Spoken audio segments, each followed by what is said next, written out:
Hello, hello, hello. FPL Yellow Army at your service. We are back with a bang. The new season is nearly upon us. But before we do, look ahead to Fantasy Premier League 2022 to 23. I'm going to do some videos. I'll be honest, I've been having my A-levels and finally, they're done. No more exams. I feel on top of the world. And that's why I can get back to doing some YouTube videos. So, before you do anything, hit a like on the video. Really appreciate the support. Also, click subscribe and then turn on that notification bell so you do not miss a single juicy video over this packed summer period. Now, I will have breaks, as does everyone. So, be ready for that little juicy content when it comes out, and therefore, you won't miss a thing. So, thanks for supporting the channel. Let's try and get this channel to 50 subs before the end of the start of the new season. I know we can do it. Just spread the word. If you know a mate that likes Fantasy Premier League, then share this channel with them and see what they think. And I'd be welcome to see any comments. Obviously, I'm not like a FPL pro. I'm not an amazing YouTuber in terms of editing, but I like to get my team out. I like to talk about my team, have a bit of a screen record, show you my game week and all that juicy stuff. So we're going to go back and we're going to review in this video the entire 2021 to 22 season. It was a season of many ups and downs, mainly downs, but in the end, we finished on our best ever rank in FPL history, our best ever points total in FPL history. And I will go through with you people just to clarify what my FPL history is with you as well, because that's something that I thought it would be good to show you that.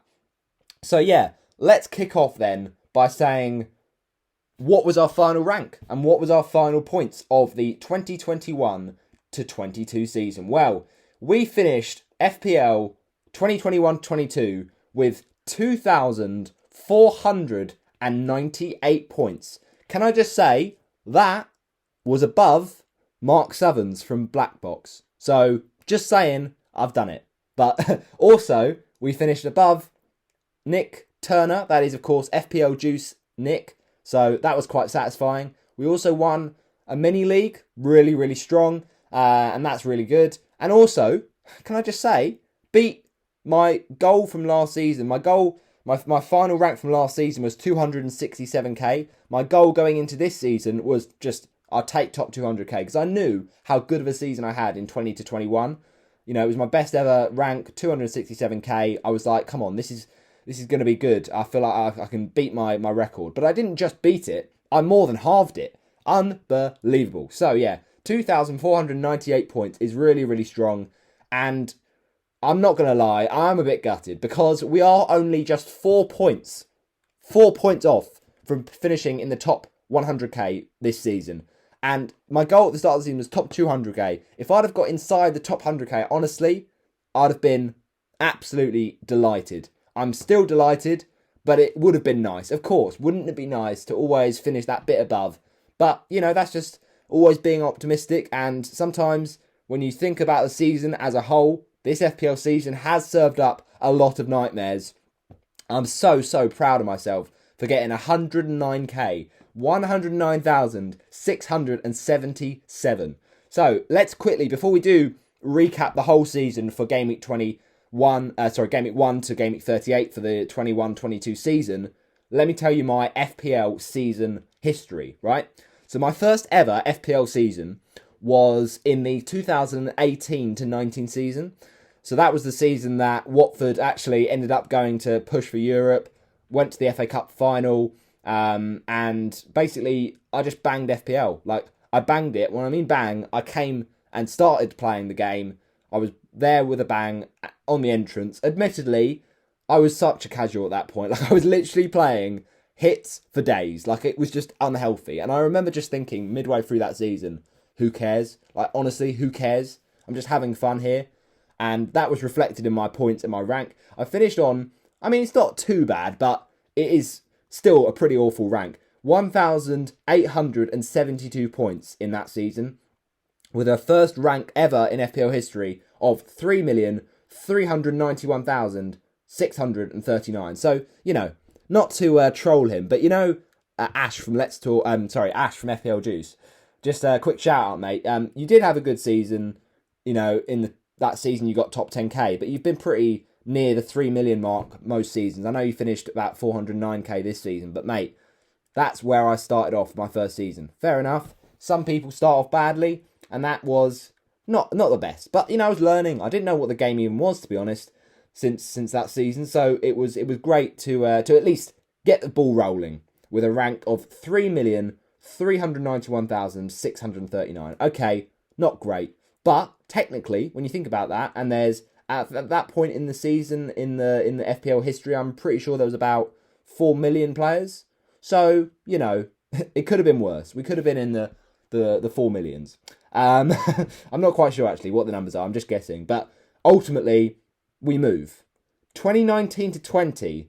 That was the first real season that I actually posted my team. Of course, I still took hits, and I don't know why I took hits. But I just completely didn't care about the game. But this was the first time actually I started posting my team on any of my socials. So I think around about Gameweek 8 of the 1920 season, I posted my first team on in my Instagram, and that was really where it started. I started showing my team, and at this point, I was still very much a novice, still pretty much as bad as I was in the previous season. I didn't know, compared to where I do now, what told a bad FPL asset from a good one. I was picking people like Nathan Ake for Bournemouth and Harry Wilson for Bournemouth, and I don't know. Let's think. Harry Wilson. You've got Declan Rice for West Ham. I remember having. I had. What other ones did I do for FPL 1920? Basically just terrible FPL assets. Really bad. I'm trying to think of some others. There was some, I think I had Tammy Abraham at one point. To be fair, he did quite well for me at one point. I had Martial, which didn't go too well. But I remember calling my name Martial Arts. That was quite funny. And I also, at one point, when I had Tammy Abraham in my team, I was called Abraham Ambition. Ambition and Tammy Abraham. I know, it's a bit of a stinker. And also, I think my team, to begin with, was, at the end of the season, I think it was called FTC, which stood for Fantasy Takes Charge. I know, it's a bit of a weird one. I can't even remember. Oh, you know what? I think my team name... Wasn't my team name Spotted Van Dyke? I think it might have been, to be fair.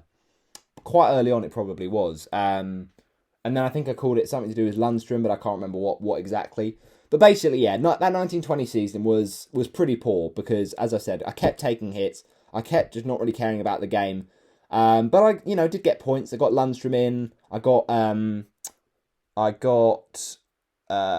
who was I thinking of? In that 1920 season, there was a lot of players that were on form, and I just hopped on at the right times. So I did massively improve my previous rank, but unfortunately still couldn't crack that top million, just because of the amount of hits I was taking. So finished on 2,006 points, which is pretty respectable. In the 2,000s, we'll take it. But then obviously not a great rank. 1,834,861. And I was like, not another outside of the million rank. So you know what I thought? In 2021 to 2020 to 21, I was like, nah, I'm taking this next level. What I'm going to do is I'm actually going to start watching FPL content, right? So towards the end of the 1920 season, that's when I started, right? That was that time over lockdown with Project Restart and Project Big Picture and all that. And the game stopped. Obviously, I had loads of time to think about it. And I just thought, yeah, I'm going to actually start playing FPL better. And I'm pretty sure my rank was about 2 million for most of the season in 1920. And, it fluctuated. But, I had a really strong end to the 1920 season. I remember I triple captained KDB in the first game week after Project Restart. It was game week 30 plus. And he had a double game week against Arsenal and Burnley. And he got I think it was 30... I'm trying to think now. Was it 32? No, 42 points. That was it. He got 42 points in the... Oh no, was it 42? Maybe it wasn't. No, I don't know what I'm chatting. Basically, I think he might have got 45 points. Maybe he got 15 in the first game. Yeah, he probably did. I think he got 15 in the first game. Or no, hang on. Basically, my point I'm getting at is I think he got 45 points over both games, which I was buzzing with. I'm not going to lie, I was buzzing with. It might have been 90, but I don't think it would have been. No, there's no way it would have been 90. So yeah, 45 it was after both games. So I think he got like, 20, or no, 13 or something. I don't know. The point is, I had a great end to the season in that 1920 season. I remember bench boosting on the final day of Gameweek 38. I had Sarr on the bench against Arsenal, got that assist in that game, got Trent Alexander-Arnold goal, I think, or an assist against Newcastle, a Van Dijk goal against Newcastle. It was pretty mad, I'm not going to lie, it was pretty mad, and I ended the season well. But basically, 2006 points. Look, it could be a lot worse. It's much better than 1,872. So yeah, pretty happy. My rank 1,834,861. So yeah, but yeah, 20 to 21 is when things change. It really changed for me. So at the end of 1920, as I said, I was watching a lot more YouTube content. I was really getting into things, and then basically, at the start of the 20 to 21 season, I just thought, I'm going to actually watch some FPL like content weekly rather than just dipping in and out. I remember watching a bit of FPL Mate at the end of the 1920 season, but then I was like, no, I'll actually look at some more content. So I started looking around, looked a bit of Spotify playlists and all those things, and basically the Spotify stuff was like, it was really tempting, and I just dipped into it, and it was really good. So the main thing is, I think I started listening to Always Cheating. I think it might have actually, I say Always Cheating, I think it might have been at the start of the 21-22 season, so no, it was mainly FPL Juice. And of course, I've been an FPL Juice representative, the Watford FC juicer for the 21-22 season. Obviously, that kind of, that system, that, juicer, what's the word? Setup kind of fell apart because basically some of the juicers weren't sending their videos and people just weren't getting back. So it kind of had to be taken down really. But it was really good fun while it lasted, and ultimately that's where my channel grew. And I started posting actual YouTube videos in this season on 20 to 21 about FPL. So my first video, I remember, I think it was reviewing my Gameweek 1 team, which was pretty cool. And and then it just kicked off from there really. Just had a really good season. Like, honestly, such an improvement. And when you hear this rank, you're going to think, what? So as I say, finished 1.8 million in 2019-20. 2020 to 21, we got ourselves a massive 320 extra points. So that's right, 2,326 overall points in 20 to 21. Unbelievable, Jeff. So that amounted to an amazing improvement of a rank. 267,782. We've gone from 1.8 million to 267k. I mean, honestly, what a season. I remember it so fondly. I started off Salah captain versus Leeds, 40 points, hat-trick, absolute masterclass. And that first game week, we got like 60 points, and it was just a very solid foundation to begin with. Then Gameweek 2, unbelievably scoring my highest points total at that stage ever with a whopping 92 points. Unbelievable, Jeff. I remember Son, those 4 goals against Southampton, beautiful, absolutely beautiful. And brought in James Rodriguez for that lovely haul home to West Brom Gameweek 2. Oh, what a decision. It was just a great season all in all. Like, obviously, it was a bit of a shame to see fans behind closed doors, but that was just the way it was because of COVID. But it was just, FPL was so fun. It was so fun, and I was just having an amazing season. So finished on a rank of 267,782. What an improvement. And then we come to this season, and as you can see here, 109,677 was my final rank. So we've not just beaten it, we've more than halved it, and I'm absolutely loving it. So let's talk through now, reviewing this 2021 to 22 season. Let's start things off at the beginning. Game week 1. Now, 107 points for FPL Yellow Army, Backman and Robin. Backman and Robin was my team name at the start of the season, and it finished as my team name. And to be honest, I think that's the first time I've ever done that. I always seem to change my team name mid-season based on like the players I actually own, because I sometimes like to have puns related to the players that I own because it's more relatable. But I just thought, it's a nice one. And I know Backman didn't play most of the season, but it was just a nice pun, Batman and Robin, and thought, well, if it ain't broke, don't fix it. I stuck with it. It was pretty nice. So yeah, I'm not sure what I'm going to name my team for 22 to 23. I've got to think of something imaginative. But let's see. Obviously, Game Week 1 was an interesting one with pre-season. Like, you had Brentford promoted.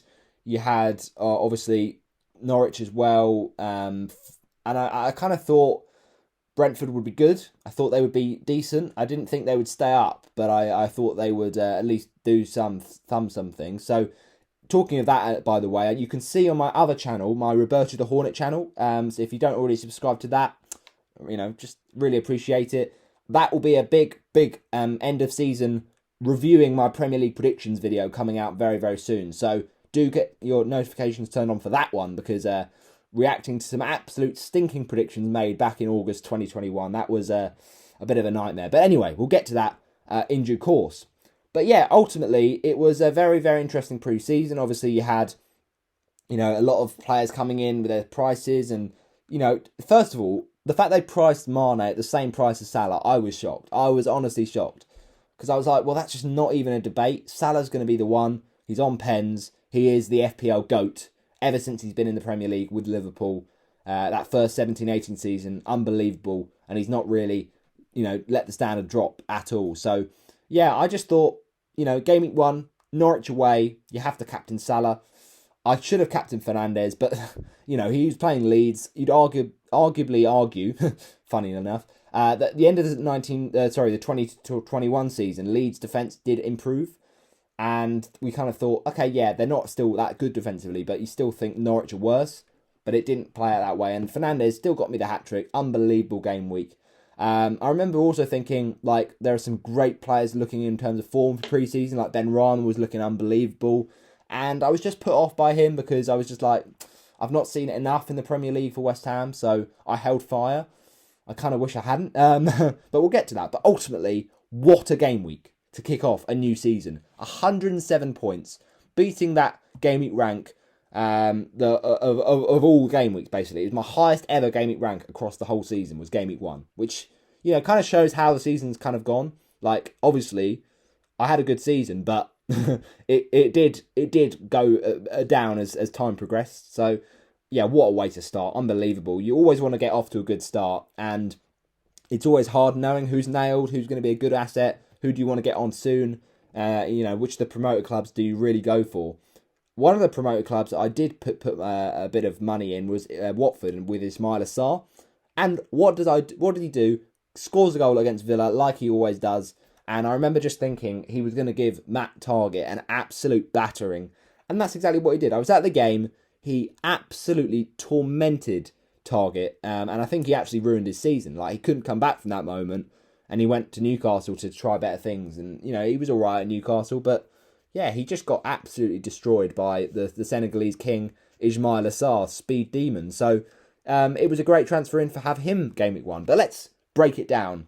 Highest points, well done to Amir Saeed, who actually finished pretty bad rank, 3 million. Just shows sometimes it's not about game week 1, it's about the whole season. I think he made about 1 transfer all season. Let me just quickly check his game week history.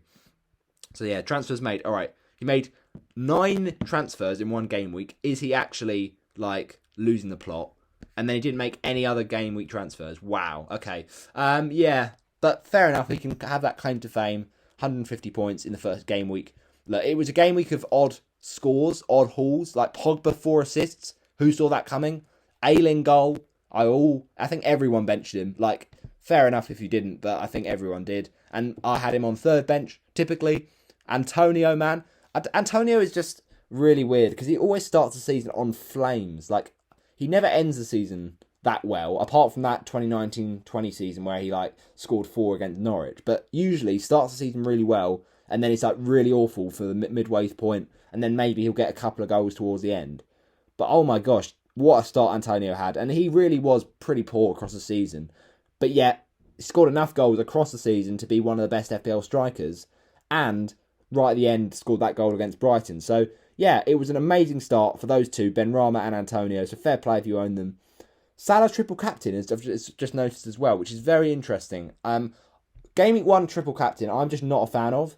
People are talking about it, especially with the new fixtures for the new season with Salah away to Fulham. But look, at the end of the day, triple captain is better for a double game week. Like, I know there's going to be fewer double game weeks this season because of the World Cup and like reduced game weeks, but still, you would back Salah or back, I don't know, Kane or Son over 2 games much more. I know that it was Norwich and he could have got an triple hat trick, but it's just not going to happen.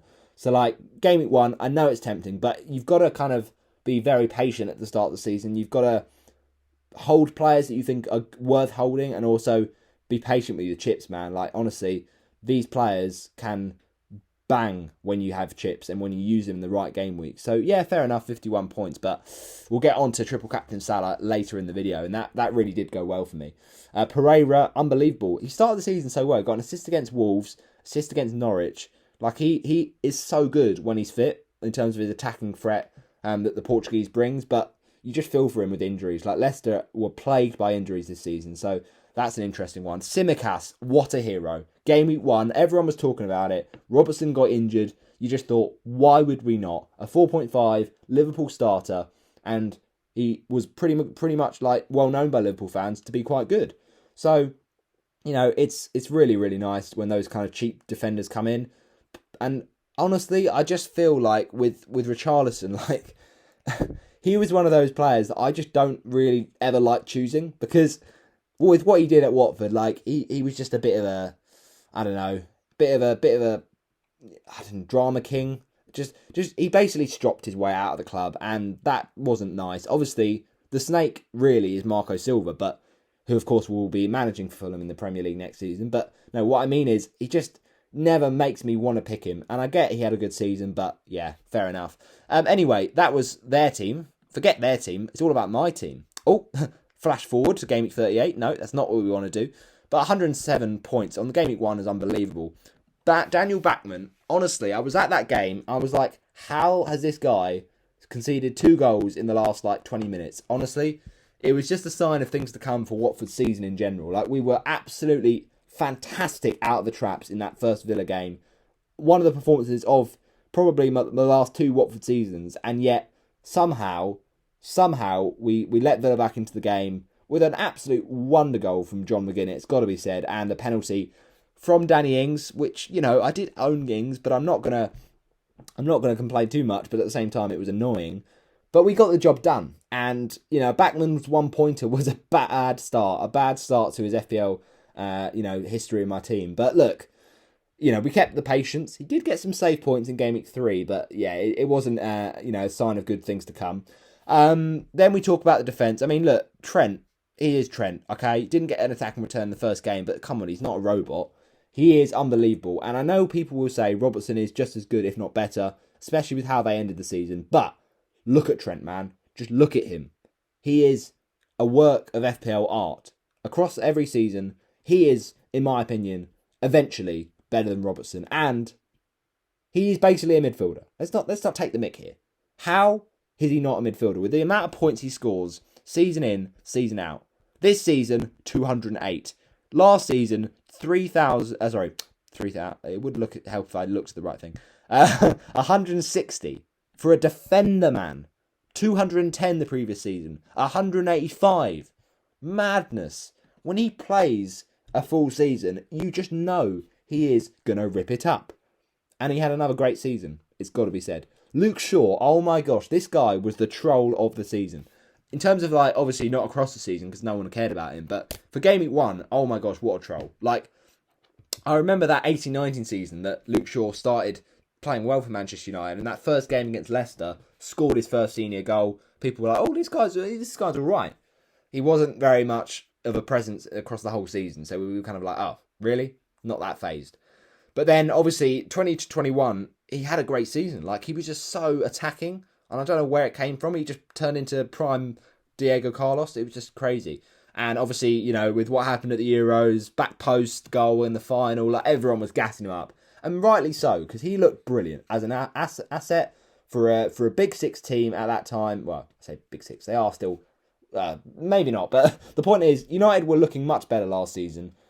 We won't talk about this season. But ultimately, yeah, for sure, he was really, really, for sure. See what I did there? he was looking option for the new season. But United, honestly, I mean, Leeds did only score one, so we can't really be that sad. But look, at the end of the day, he got injured all season. He got yellow cards, and United were leaky, man. Like Leeds are leaky, but United were, for the ability of their back line, for David De Gea, for Rafael Varane, who I thought, he was all right at points, but he didn't set the world alight.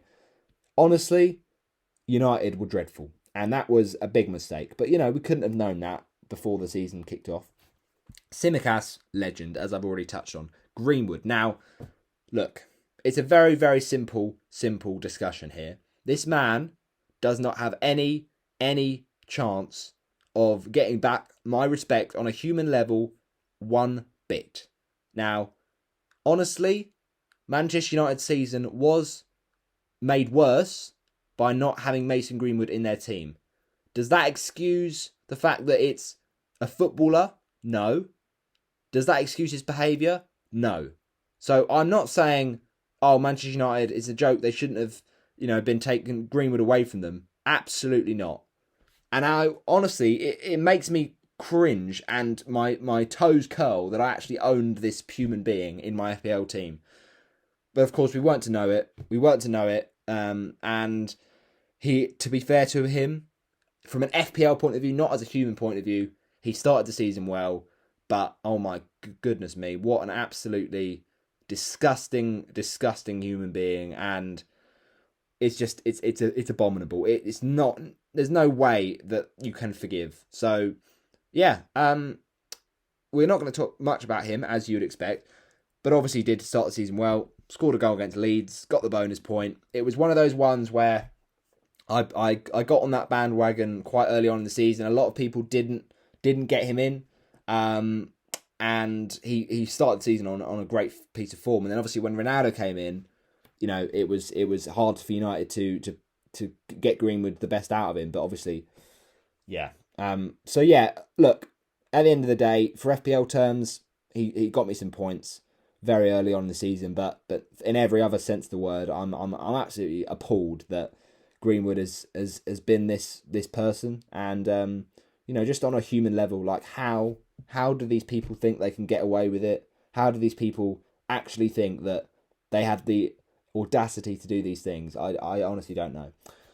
Moving on to the midfield, Ismail Assar, 9 points. Look, this was what I was talking about. Like, this nice juicy differential is just beautiful. Like, he was just so good at the start of the season. And he was, prime for some moments against Aston Villa. And yeah, scored the goal, got the 2 bonuses. Thank you very much. Lovely stuff. He didn't play well across the season, so at least I got the best out of him when it was actually at some point not awful. Salah captain, as I say, against Norwich, you were always going to do it. He also, it's been really weird to say, but he's going to face the promoted side 3 seasons in a row now, because he faced Norwich in 2021. He faced, sorry, no, I'm not saying that. He faced Norwich in 1920. He faced Leeds in 2021. He faced Norwich again in 21 to 22. And now he's going to face Fulham. It's like he's getting through all the promoted teams like they're, his lunch. It's actually mad. So FPL clearly likes Salah captaincy on Gameweek 1. But anyway, the point I'm saying is, what a game week. What a season for Mohamed Salah. I mean, this guy, just unbelievable. 84 points. That triple captain week. We're going to come to it. But this guy is just the king of FPL. And I don't care anymore. If Son is the same price, if Kane is good, if Ronaldo and Haaland and all these amazing FPL assets next season are amazing, sure. But there is no way that Salah is not in my team. Salah is the FPL undisputed king. And if you go without him, you are honestly shooting yourself in the foot. And you'll be like, oh, well, everyone's got him. Precisely the reason that you should have him.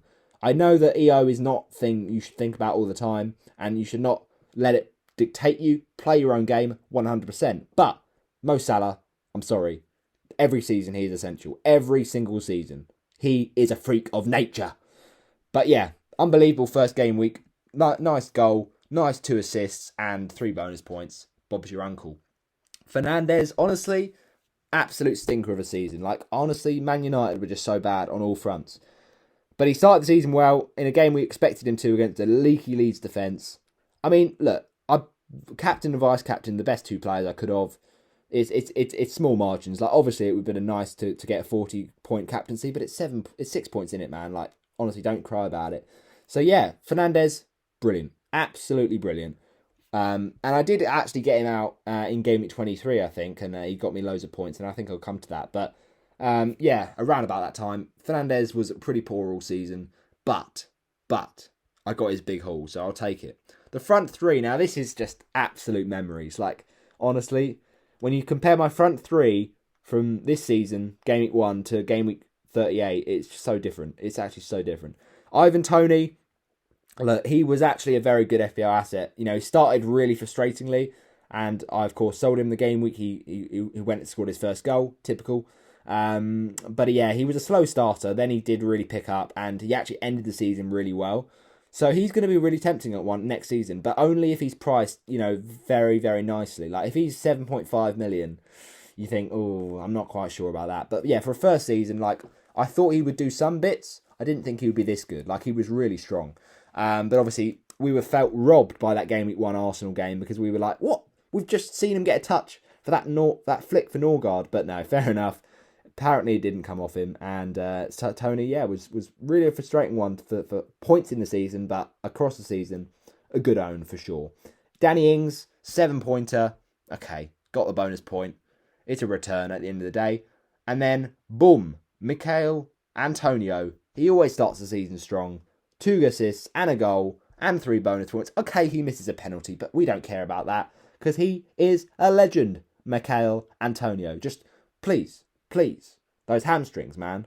Now, moving on. Bench. The bench is pretty bad. As you would expect for a Gameweek 1 team, you don't want to put any value really in your bench. But it's just unfortunate, isn't it? Where did that come from Luke Ayling? Like, honestly, crazy. Absolutely crazy stuff. Brownhill, I actually started the season with Brownhill, and to be fair, I think out of all the 4.5s across the whole season, he was probably the best. So, probably should have stuck with him a bit longer, but I did sell him. But then we got Douglas Louise, who, to be fair to him, made himself a legend at the end of the season. We will get to that in due course. But yeah, Brownhill was just like, he was a bit of a meme really. But yeah, to be fair, he did get a couple of double game week hauls, but this was not the game week to play him. And Bertrand was my biggest Game Week 1 mistake of the season. Like, I don't know what I was thinking with Bertrand. Like, shall I tell you what I was thinking, right? I knew that Leicester had defensive injuries.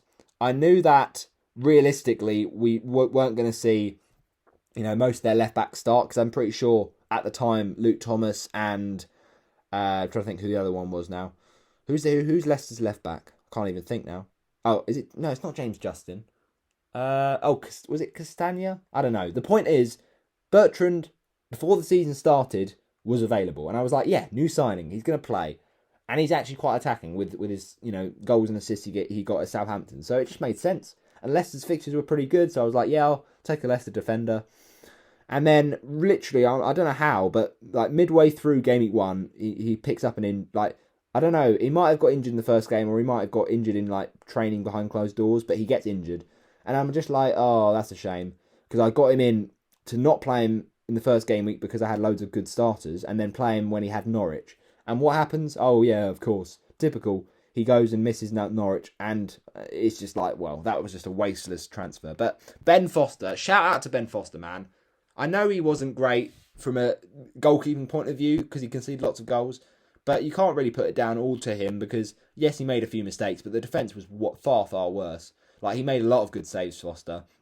And he was just that budget goalkeeper that, in his last ever season playing for Watford, the Cycling GK helped us out. Now, admittedly, he was at my detriment at some game weeks across the season, because when he got those big, you know, hauls, and I benched him, as you would most weeks, because he's just not that clean sheet likely. But ultimately, right, Foster, he was a legend. I'm not going to lie. He was a legend, and he stayed for a lot of the season. Not all the season, but for a lot of it. So, yeah, Ben Foster, my guy. Now, it's time for Game Week 2. I know that was a long Game Week 1, but you always want to kick it off in a big way. We're going to speed through these a bit quicker now, though. 71 points, Game Week 2. I mean, this was my first, obviously, game week where I actually wasn't in England. That's a really weird thing to say, but I wasn't in England when the game week kicked off, is what I mean. Because I actually was on holiday at this point. So I was basically just thinking, okay, ahead of a new game week, I'll just not make any transfers because I was happy with the 107 points. I was like, if you don't ain't broke, don't fix it. And I got 71. I mean, another strong game week, man. Really strong. Now, goalkeeping wise, I knew Backman was going to start, so I played him again against up against Foster, and I really expected a clean sheet against Brighton. I don't know why I expected it, but I really did. I thought Brighton, yeah, that could be a realistic chance for a clean sheet. They wasted loads of chances last season. But no, Backman goes and concedes in the first 10 minutes to a Shane Duffy header. And I'm just like, really? Really? But yeah, not a good start to the season at all for Backman. The back three, though, honestly, all legends. Now, I guess it is a bit annoying United keep conceding. But Luke Shaw, lovely bonuses. Out of nowhere. You got to love it. Tsimikas, this is when he became a legend. That assist against Burnley, what a king. What a king. And of course, getting that all-important goal for Liverpool in the final of the Carabao Cup. I mean, yeah, fair enough. Wait, I said Carabao Cup. Is it FA Cup? I've actually lost my train of thought. Was it FA Cup? No. I thought, yeah, maybe it was FA Cup. It was FA Cup. It was FA Cup. I don't know what I'm on about. Right. Basically, though, what I am saying is Tsimikas, legend. Absolute legend. But ultimately, he got an assist and a clean sheet and bonus points. Lovely, lovely jubbly. Konstantinos, nice. And Trent Alexander-Arnold does what he does. This is what I'm saying about him, man. You just can't go without him. He is as essential as Salah, in my opinion. He just is. Assist, boom. 3 bonuses, boom, boom, shakalaka. That's how he rolls. We're going to speed for a bit quicker, though, obviously, because we should. So I didn't make any transfers. I rolled 2 for Gameweek 3. Salah, 3 points. Frustrating. I'm not going to lie. It was. But it always seems to get frustrating against Burnley. I don't know why. Fernandes, man, this was the frustrating one. Like, I was just tossing it up. Both of them blanked. But Fernandes, you get booked and you do nothing, man. Like, come on. It's Southampton. They were pretty leaky game week 2 of the previous season. So I was like, yes, it's got to be done. But no. Yeah, that's a shame. After scoring a hat-trick, you can't score against Southampton. But look, still, Greenwood made up for it because he got another goal. I mean, this guy, at the start of the season, from an FPL point of view, I have to stress, was doing really well. So, another great game week for Greenwood. 2 for Ismaila. Look, it was Brighton, right? He did get that haul against Villa, so I was like, okay, it's not ideal, but it is what it is. Toney, 2 points. That was the real nail in the coffin for Ivan Toney. I remember thinking, yeah, probably not expecting a lot from Arsenal, but when he played Palace, I was like, come on, surely you can do something here. And I remember just thinking, like, he was so not involved in the game. Like, he was just so... I think he had one chance that Guaita tipped over, but it was just so devoid of anything. And I was like, man, this guy is just... He's not going to make the step up. Like, he's just not. And I judged too early, man. I judged too early. I see that kind of first 2 game week blanks, and I just think, nah, I'm just not having it. But we've got to be patient sometimes in FPL, people. We really do. Danny Ings, 8 points. Oh my gosh, what a goal against Newcastle. Unbelievable stuff. So yeah, Danny Ings started the season on flames. Another goal, 2 bonus points. Thank you very much. And Antonio, if you thought he was a legend after that Newcastle game, you can think again after Leicester. I mean, this was the game week where we realised Leicester's defence was a shambles. An absolute shambles. And I know Leicester are a good team. They'll probably push for top 6 next season. You know, they finished a respectable 7th, I think, this season. Maybe it was 8th. No, it can't have been 7th. They would have got Europa. Yeah, it was conference. But it would have been 8th, I think. But the point is here, I'm saying Leicester, yes, they're a good team. Yes, they've got good players for FPL. But defensively, maybe that was just because of injuries. But what I'm saying is their defence is pretty poor. Like, towards the end of the season, Schmeichel was legendary because he made so many save points. But they still concede a lot of goals, especially from set pieces, man.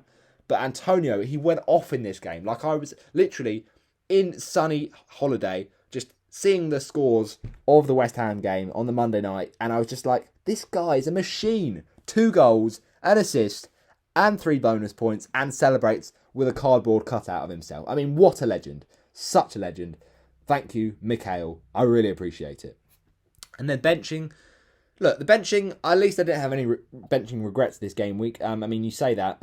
Brownhill did outscore Fernandes, but let's not get picky here.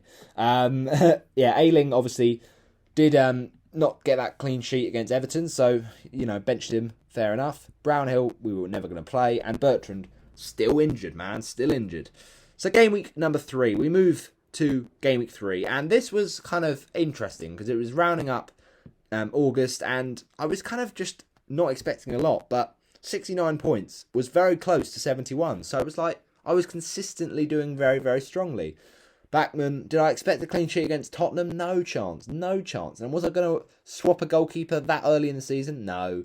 So I just thought, keep Backman and Robin, keep Backman and Foster as my goalie double up. And what does he do? He comes in clutch with a few saves. And I know he did concede, but 7 saves to get 4 points when you've lost 1-0 is actually very, very, very good. So I was at that game, actually, and it was great to see Backman making so many good saves, especially that one from Kane. That one from Kane, where he smacked it really hard and saved it. It was really, really impressive. So, yeah, good game. Obviously, the elephant in the room, he made a massive mistake for the goal, and that was really annoying. Like, obviously, for my FPL team, I was like, no. And obviously, more importantly for Watford, I was fuming for that we conceded from there, because we actually played really well that game. Like, we actually had chances, but we just didn't take them, and Spurs, they saw it out. So, look, at the end of the day, Backman was a very, very poor FPL asset. But look, it's 4 points. I'm going to take it. Trent, he does it again. Would you believe it? Gets the bonus points out of absolutely nothing. Because, shall I tell you why he gets bonus points? Attacking, mate. He gets shots away. He puts crosses in. He is so good at that. Even in a game where he doesn't keep a clean sheet, doesn't get an attacking return, he can still get you something. He's so valuable. Luke Shaw, hallelujah. This was the final week. Finally, United get a clean sheet. And I was expecting a bit more attackingly from Luke Shaw, but, we'll take the clean sheet. We'll snap your hand off. Ayling. Now, this was an annoying one because I saw that fixture against Burnley, Gameweek 3, and I was like, yeah, I'll probably bench him Gameweek 2 and 1, but let's play him Gameweek 3 because surely he's going to come in clutch, either with an attacking return, like he did with that Man United game, or a clean sheet, surely, against a much better fixture in Burnley. Well, obviously, the fact that they did concede 5 in the opening day, I probably should have thought about it a bit more, but it was a bit gutting to see them concede against Burnley. 2 points, what can you do? My transfers, I need to say you my transfers. This game week were my first transfers of the brand new season. So let's see if I can remember them. Well, one of them was this man, absolute legend across the season. Now, I get he didn't play a lot of it, he was injured, but he was this season's Duke Dallas, and he was this season's Lord Livramento, and he was this season's, I don't know, Squire. Is Squire even a word? Like, basically, he was this season's Romain Saiss and Matt Doherty and, Patrick Van Arnold. Basically, he was that. He was that budget forward, well, I say forward, defensive attacking option. Oh my gosh, what a bargain at 4 million. Did he come in at 4 million or am I dreaming? No, I'm not. What a bargain. Wow. It was unreal. I guess because of the fact he was at Chelsea, they were like, well, is he even going to start? He just came in from on like a, on a loan. Was it a loan deal? Maybe it wasn't, but ultimately, what a player. What a player. And I know it wasn't a great start to his life in my team because obviously, no clean sheet against Newcastle where you thought maybe it could have happened. But still, he was bound to do more things in the future. Midfield, pretty mixed success. Grealish, but he also came in as one of my transfers, and I sold Ismaila Sarr. Now, there is a reason for this. Their reason is that we had Tottenham, and also, I just didn't think that he was the main man at Watford anymore. After the first couple of game weeks, I was like, Dennis is just better. So Emmanuel Dennis came in. Now, you're not going to see him for now, but he will come in a second. But ultimately, that was a decision that really backfired, because in Gameweek 4, when Watford had Norwich, was it Norwich? I think it was. We basically, no, it couldn't have been Norwich. No, it was Wolves. Forget Gameweek 4. In Gameweek 5 then, when Watford had Norwich, I mean, Dennis did score. I can't really complain, but Ismaila Sarr had a massive haul against Norwich. A massive haul that I missed out on. And then again, against Newcastle, Sarr scored again. So it kind of, it swinged the wrong way for me, really, that decision. But ultimately, Sarr came out, Grealish came in. I was expecting so much because City had just scored 5 against Norwich. I was like, come on, Arsenal, bottom of the table, they're going to get destroyed by 100 million man Jack Grealish. And he was pretty quiet in the game. All he got was an assist. And I was like, yeah, I'll take the assist. I'll take the attacking return. But really, deep down, I was thinking, come on, man. I expected at least double digits from you. But anyway, it is what it is. Got the assist. Greenwood does it again. I mean, honestly, he started the season really well. Like, as I say, we've said it all before, but from an FPL point of view, he was really good at the start of the season. 8 points against Wolves, I do believe, and it was quite a late goal as well, and quite a controversial one. So yeah, maybe shouldn't have stood, but look, we'll take it. 10 points from Salah. I mean, this guy, he's on pens. Don't ever doubt him. Even against Chelsea, man, do not doubt this kid. 3 points as bonus as well. Just lovely stuff. And Fernandes, annoying, a really annoying one, because you looked at that Wolves team, you saw, you know, they're a bit up and down. They didn't look good in the game against Leicester, and then obviously you kind of think, oh, Fernandes, come on, you can do something here, but it wasn't to be. And then front two, Michail Antonio, you absolute goddess. I mean, I say goddess, well, I don't know why I say that, but he outscored Mo Salah. I mean, to outscore Mo Salah is quite a feat, but he did it with 11 points against Palace. I mean, what a king. The week I captained him, boom, 22 points versus Palace. I just couldn't resist it. After that haul against Leicester, I was like, this kid is on something special this season. I've got to captain him against a Palace team that, yeah, okay, he did just keep a clean sheet against Brentford, but I honestly thought West Ham would win that game, and they didn't. But West Ham did score both goals through Michail Antonio. I mean, what? Oh, actually, no, they didn't. Not both goals. What am I on about? Sorry. Goal and an assist. But yeah, look, still an amazing haul. Still an amazing haul. Ings, 4 points. Look, at the end of the day, 3 games, 3 returns. Can't complain too much. Obviously, get book is not ideal, but look, it's still a great game week. 69 points. Nice. Bench, obviously, bench the right people, as we do. And yeah, it was a pretty good game week. So yeah, Grealish came in, obviously, for Ismaila. Livramento came in for, I'm trying to think who it was now that we actually sold. Oh, it was Tsimikas. Of course it was, because that was it. By Gameweek 3, I'm pretty sure Robertson was back, or either that or like Tsimikas was injured or something like that. So yeah, that was why we did it. I remember now. And then the third transfer, as you see there, Dennis came in for Ivan Toney, and just my luck, isn't it? That the week that I benched Dennis, because I'm just like, I need him for the future for the Norwich game. And that week I bench him. I mean, to be fair, if I'd have kept Toney, who would I have benched? Maybe Livramento, maybe. But then I just brought in Livramento, so why would I also bench him? And, you know, it's just, you're going to bench one of your players you bring in probably. But I think I just fancied that Leeds clean sheet. I probably should have thought Leeds are just leaky all round, but it was only one game we had, you know, or a couple games we had to go off. So you had to back the fixture, really. But yeah, Toney scores against Villa. Really frustrating, but what can you do about that? But yeah, very good game week. Really nice. Top 100k, top million game week rank. Moving on, Gameweek 4. I need to get a bit quicker here, I realise, because this is going to be a massive video, and I do want to do other things. So yeah, Gameweek 4. Backman. I persisted with Backman, man. I just felt like, against Norwich, come on. Sorry, I keep saying Norwich. Why would I keep saying... No, it's against Wolves. That was it. So the reason I brought in Dennis was because Watford had 3 game weeks with really good fixtures. We had Wolves, Norwich, and Newcastle. Wolves at home, you think, come on, please, Backman, just get your clean sheet already. And he doesn't. And we were absolutely shambolic. Sear out our own goal. Hwang Hee-chan with a second. I mean, it was such a bad performance. So yeah, that was a real kick in the teeth, that one, Backman. That was when I started to think you're just not the guy. Luke Shaw, 5 points. Okay, we'll take the assist. Suddenly, Luke Shaw shows some attacking potential in the week that Ronaldo is new to the league. He gets that nice little assist for Cristiano, and we'll take it. Trent Alexander-Arnold, though, does what he does, as always. Nice return against Leeds, and you just can't complain with this guy. This kid is just so good. One of my transfers this game week, I did take a -8, so that was obviously, I took the -8 in Gameweek 3 as well, which was maybe not that wise, but yeah, Or actually, was it a game? No, it was a -4. It was a -4. I was thinking it was a -3 because it was 3 transfers, but it was 3 transfers, and one of them was obviously a saved up one, so it was only a -4.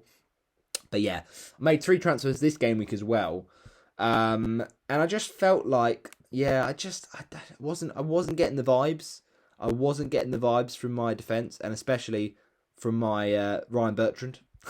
Like, I was just like, nah, man, this guy's injured. This guy's properly injured for the rest of the time. So someone had to come in to replace him, and I brought in Ben White, and already he gets a clean sheet. I mean, as you'd expect against Norwich. Okay, gets booked, but we're not complaining because finally, one of our transfers actually gets some return. Then Grealish, bit frustrating, I'm not going to lie. Bit frustrating against Leicester. I thought he'd do something because Leicester were just looking really leaky at that point. But, we move. Greenwood does it again. Another assist. That's what he does. 3 for Jota. Okay, he came in, Jota, for that game week.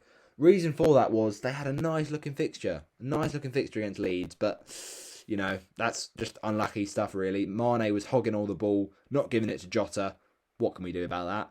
And Salah, look, obviously, in an ideal world, I'd captain Ronaldo. But it was so frustrating, man. Ole Gunnar Solskjaer, why did you do this to me? I just can't be bothered. You literally said, I don't think Ronaldo will be able to play. You basically said that. It was just so vague. It was so mysterious. Just make yourself a bit clearer, okay?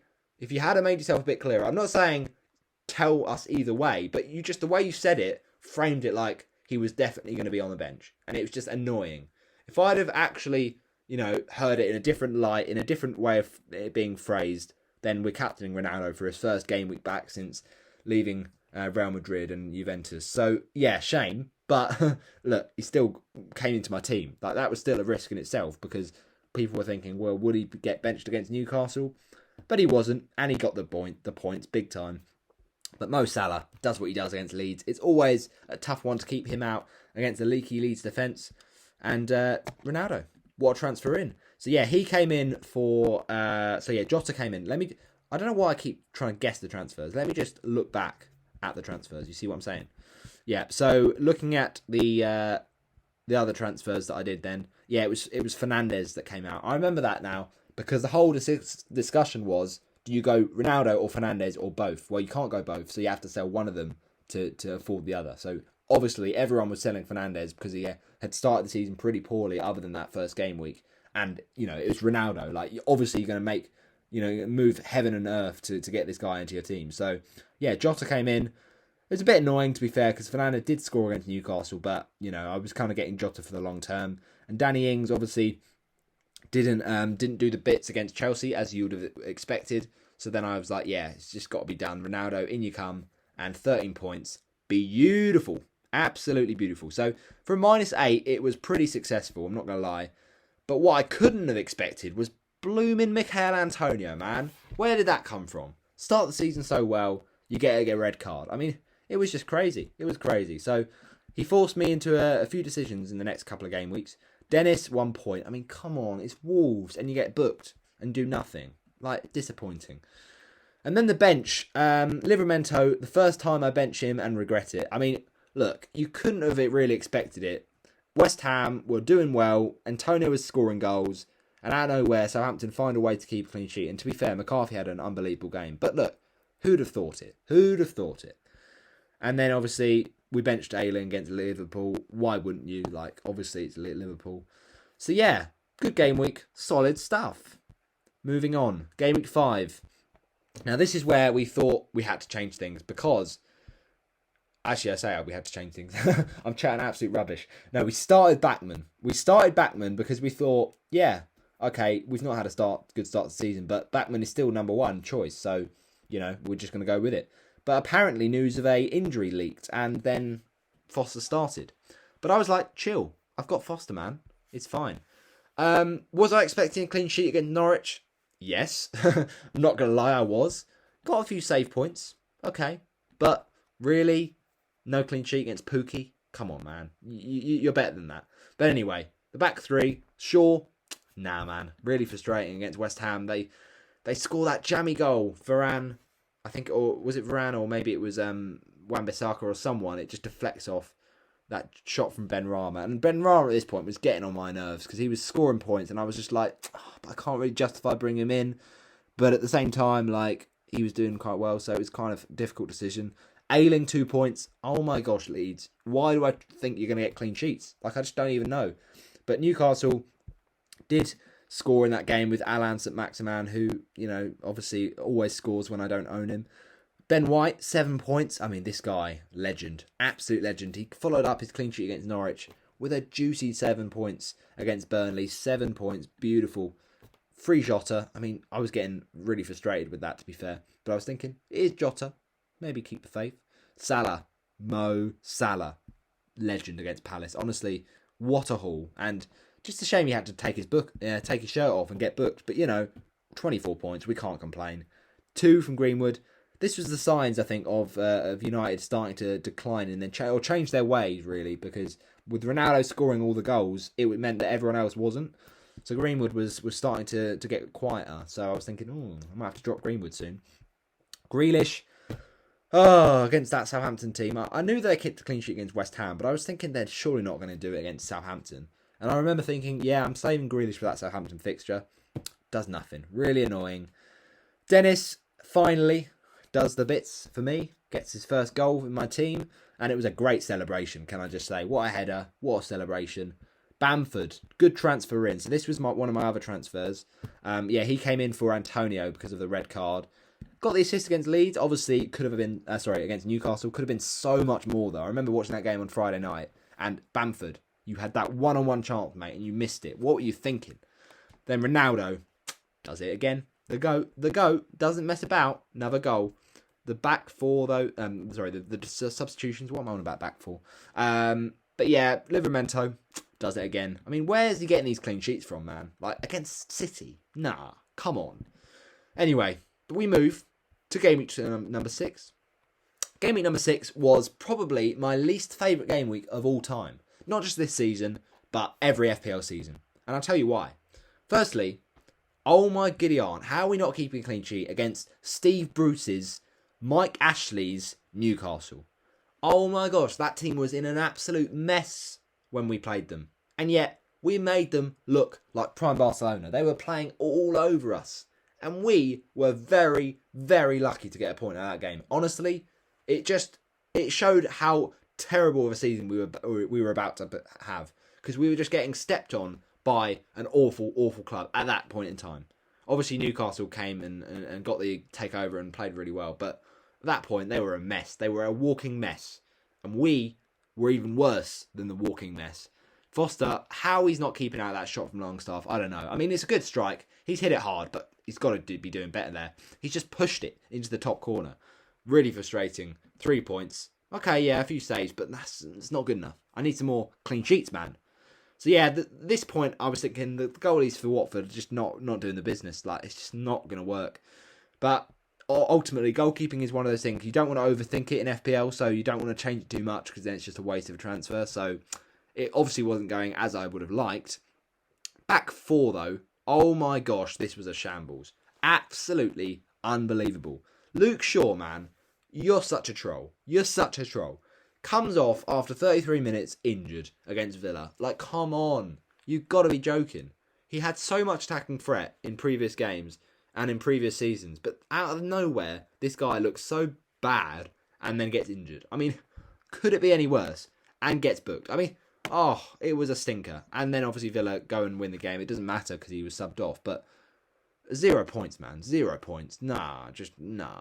Trent Alexander-Arnold. Now, this, okay, I'll admit, was a shock. I'm not going to lie. I expected some attacking returns against a pretty new to the league Brentford. But just fair play to Brentford.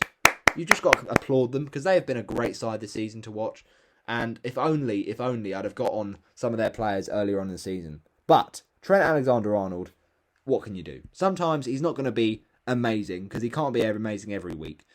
But Liverpool conceding 3 against Brentford, now that I wasn't seeing coming.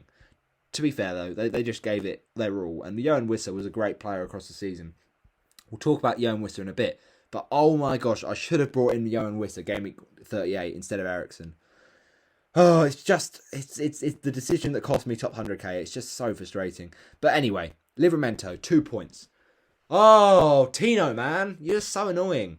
Obviously, you come out to be the hero later on, but what I'm saying is, like, I bring you in, whenever I start you, you get a 1 point or a 2 point. Whenever I bench you, you get a 6 points. Like, what's that about? Just leave it out. You have the good fixture, but you don't get the clean sheet. And in a tough fixture, you do something and get a goal or get an assist or get a clean sheet. You're basically a reincarnation of Dallas, because that's what he did a lot last season.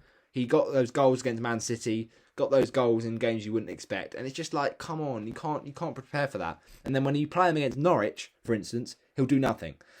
Oh, dearie me. Ben White. Okay, it was a North London derby. I wasn't expecting a lot, but I just thought maybe Spurs could, be quite bad from set pieces and pop Ben White up with a goal. Obviously, he's not got much goal threat. I know that now, but at that point I was thinking there's a chance. Midfield, though, oh my gosh, so poor from Manchester United. I mean, as I say, so bad against Villa. Like, they were just terrible. And Fernandes, glad I don't own him at this point because he misses a penalty, an absolute shocker of a penalty. And yeah, really, really poor. But the crucial thing is Salah and Jota come in clutch. I mean, oh my gosh, how patient was I waiting for Diogo Jota to actually do something. Finally, he does, though, and he gets no bonus points, which is a bit annoying, but, we move. Nice assist in the, sorry, not... Yeah, I guess it is a nice assist from the Henderson for the goal, but it's just a bullet header. It's a bullet header from Diogo. And then Mo Salah, I mean, yeah, again, no bonus points somehow. I don't know how, but gets a goal. Obviously, I could have captained him, 14 points, but it is what it is. We went with Ronaldo. It's unlucky. It's unlucky. The week we captain Salah instead of Ronaldo bangs. The week we captain Ronaldo instead of Salah gets more. That's just FPL luck for you, isn't it, really? So, yeah, it's a shame, but what can you do? Antonio, though, such a legend. So this is one of my transfers in this game week. I brought in Antonio for Bamford. Oh, no, hang on. I already owned Antonio, didn't I? Wait. What am I on about? I'm chatting absolute... Oh, yeah, no, I did. I'm chatting absolute waz. Yeah, so I did bring in Antonio for Bamford. So, believe it or not, people, we did the reverse. We've had Antonio to start with. We sold him because of the red card. Brought in Bamford. Then we sold Bamford because of the injury he suffered, unfortunately. And then we brought in Antonio again. Well, people, we brought him in the right game week because the scenes when he scored against Leeds, last minute of the game, 8-pointer, cha-ching. So yeah, that was a great transfer in for me. Ronaldo against Villa. I mean, if he had only been on that penalty, I'm telling you, he's scoring it. Why Fernandes thinks he's better than Ronaldo on pens, I don't know. Dennis, oh my gosh, such a frustration. At this point, I lost the end of my tether because he had 2 juicy home games against Newcastle and Wolves. And what does he do in both of them? Naught. Absolutely naught. And he just loved getting booked. And I was just like, come on, man. Stop getting yourself booked. 1 point, shambles. The bench, look, you could, in hindsight, say, oh yeah, you should have played Grealish over Ben White. You should have played Grealish over Dennis, or Shaw, or Trent, or Ronaldo. Yeah, all right. How was I supposed to know that he'd get a clean sheet against against Chelsea? You just couldn't have backed that. To be fair, though, there was that one shot Grealish had that I thought was going to go in, and I was like, phew, I dodged a bullet there. But, Grealish, don't sleep on it, man. He was just not consistent enough for me, and I was thinking he was going to be on the chopping block. Then Brownhill, 2 points. I mean, what more do you expect? So yeah, pretty categorically awful. I mean, that's a nice rank. I mean, I say nice. It's quite OCD. Exactly 0-0. You don't often see that, but that was by far my worst game week of all time. Just because of it. Well, the transfer of Antonio was good. Obviously, that was good. But man, the points scores, like I expected so much more from Ronaldo. Hang on, I say the worst of all time. There might be a worse one coming up. I'm not sure. In terms of points, though, I think it was the worst. So let's move on to 7.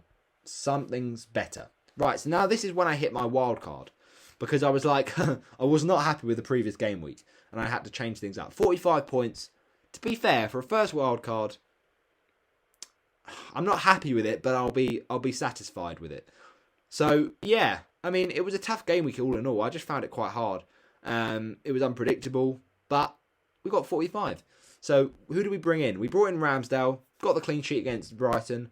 Welcome to my team. That was the start of Ramsdale and my relationship in FPL only, obviously. I'm not meaning in that way. But yeah, no, he was great to own, Ramsdale. He was really great to own. Midfield was pretty good. But Azpilicueta, man, you absolute legend. I remember the scenes when that Southampton game happened. And just seeing that he got 2 assists, I was just, oh, what a legend. 10 points. What a juicy differential. Okay, Rudiger, shame. If only Chelsea and, they hadn't have taken away that clean sheet with the penalty from Ward-Prowse given away by Chilwell, which was just a stupid decision, really. But it is what it is. And it didn't even just hurt me with Rudiger's clean sheet getting white. It also hurt me because guess what, people? Guess who won the penalty for Southampton? Oh, yes, that guy again, Tino Livramento.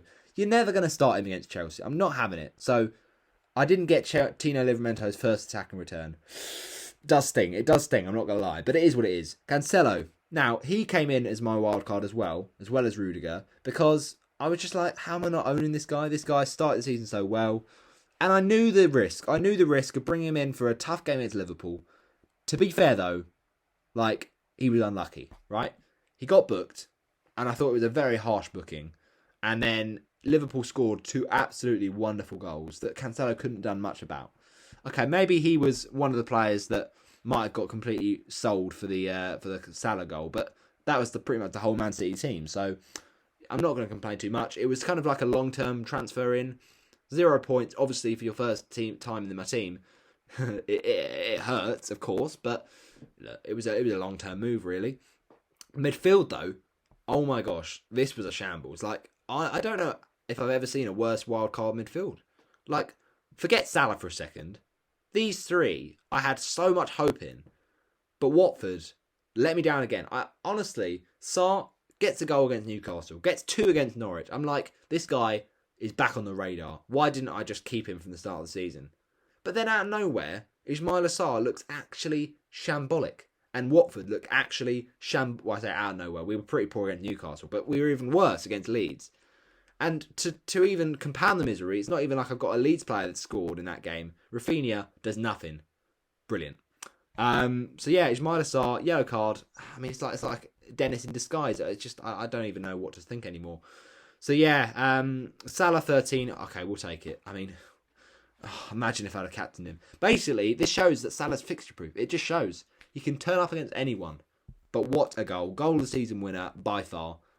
Benrahma 2 points. Oh, you absolute idiot! I said how previous game weeks I was like, I should just get this guy in. I got him in too late. Basically, is the scenario.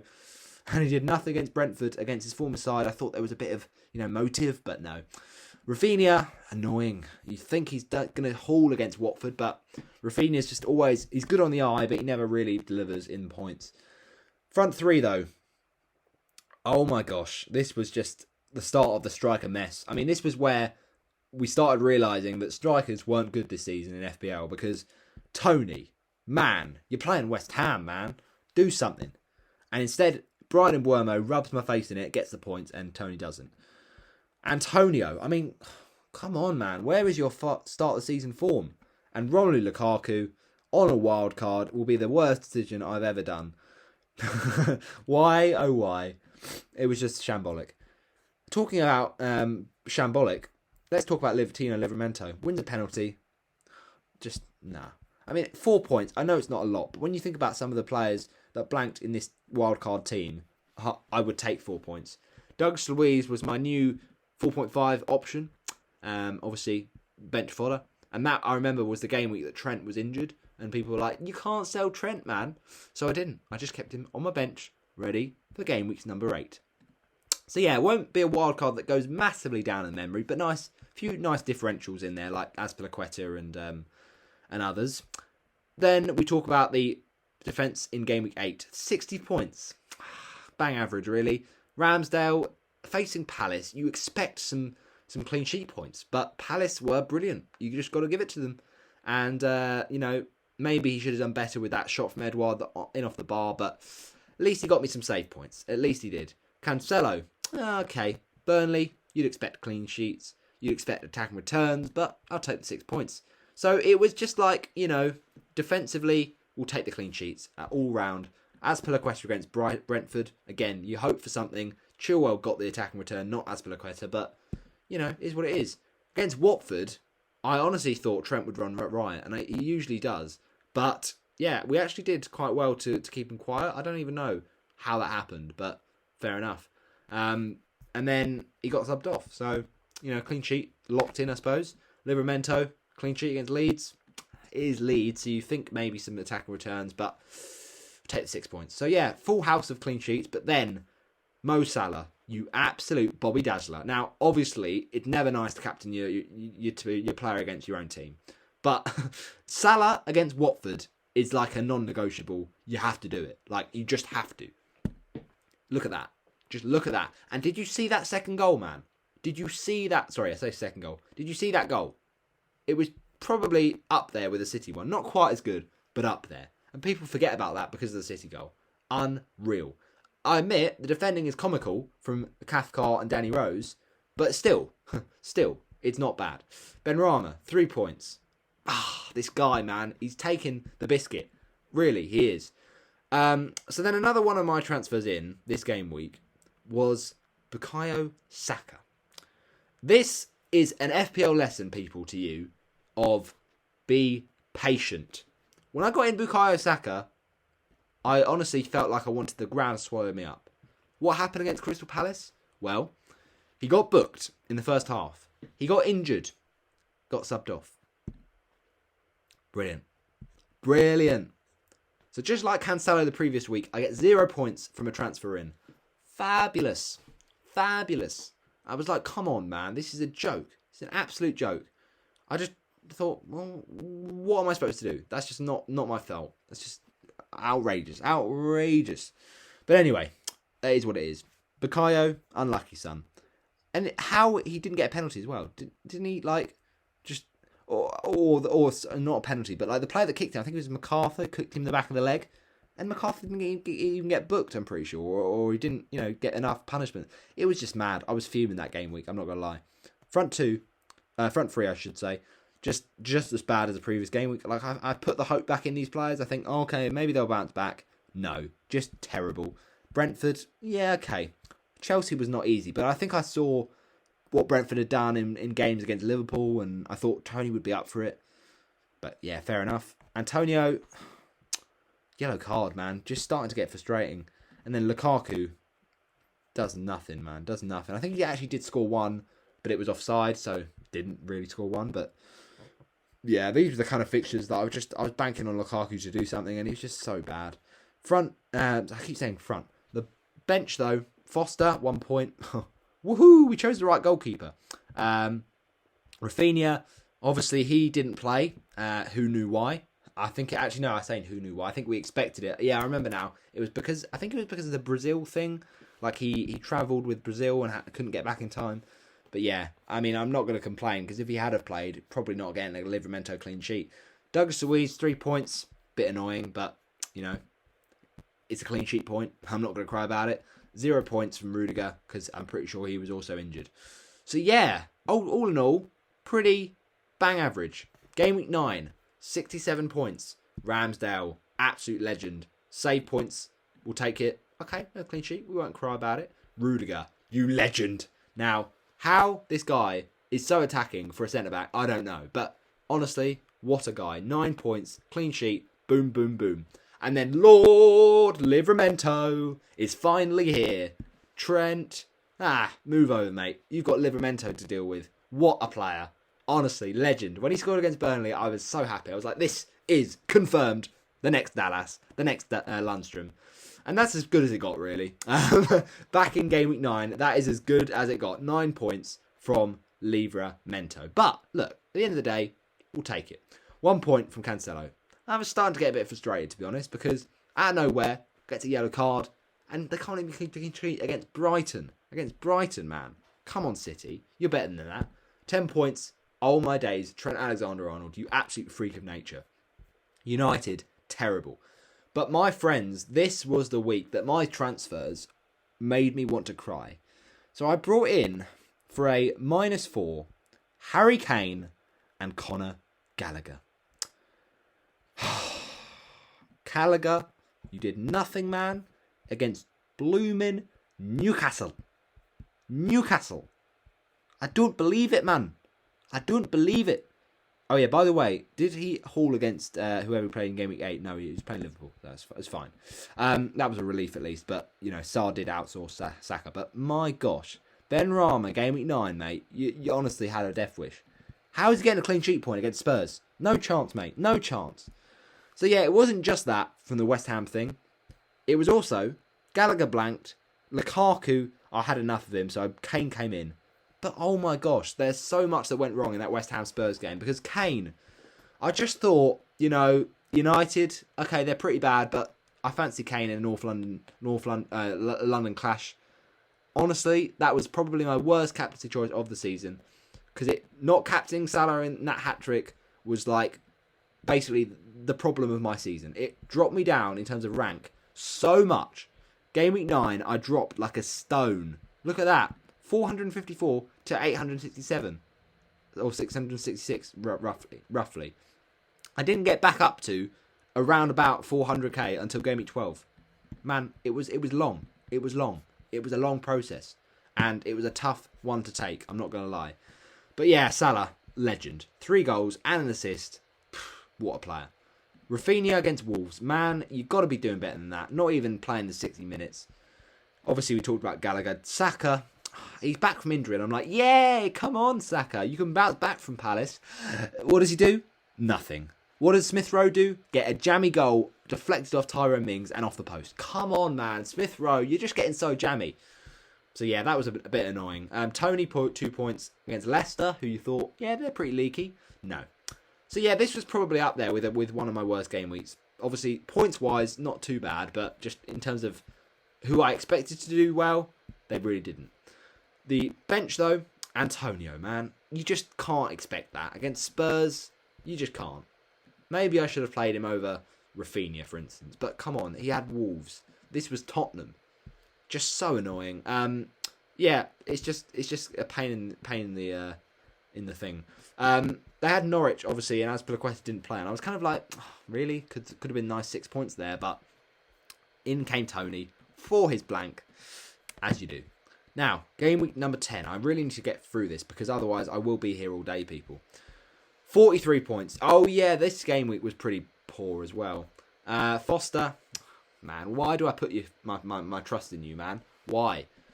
Home v Southampton. You think, come on, surely Foster's going to get eventually clean sheet. Nope. And what do? I bench Ramsdale. Oh, I don't know why I did that. I just thought, Southampton, home. Come on. Chance of a clean sheet. And I thought Leicester were going to score in that game, but they didn't.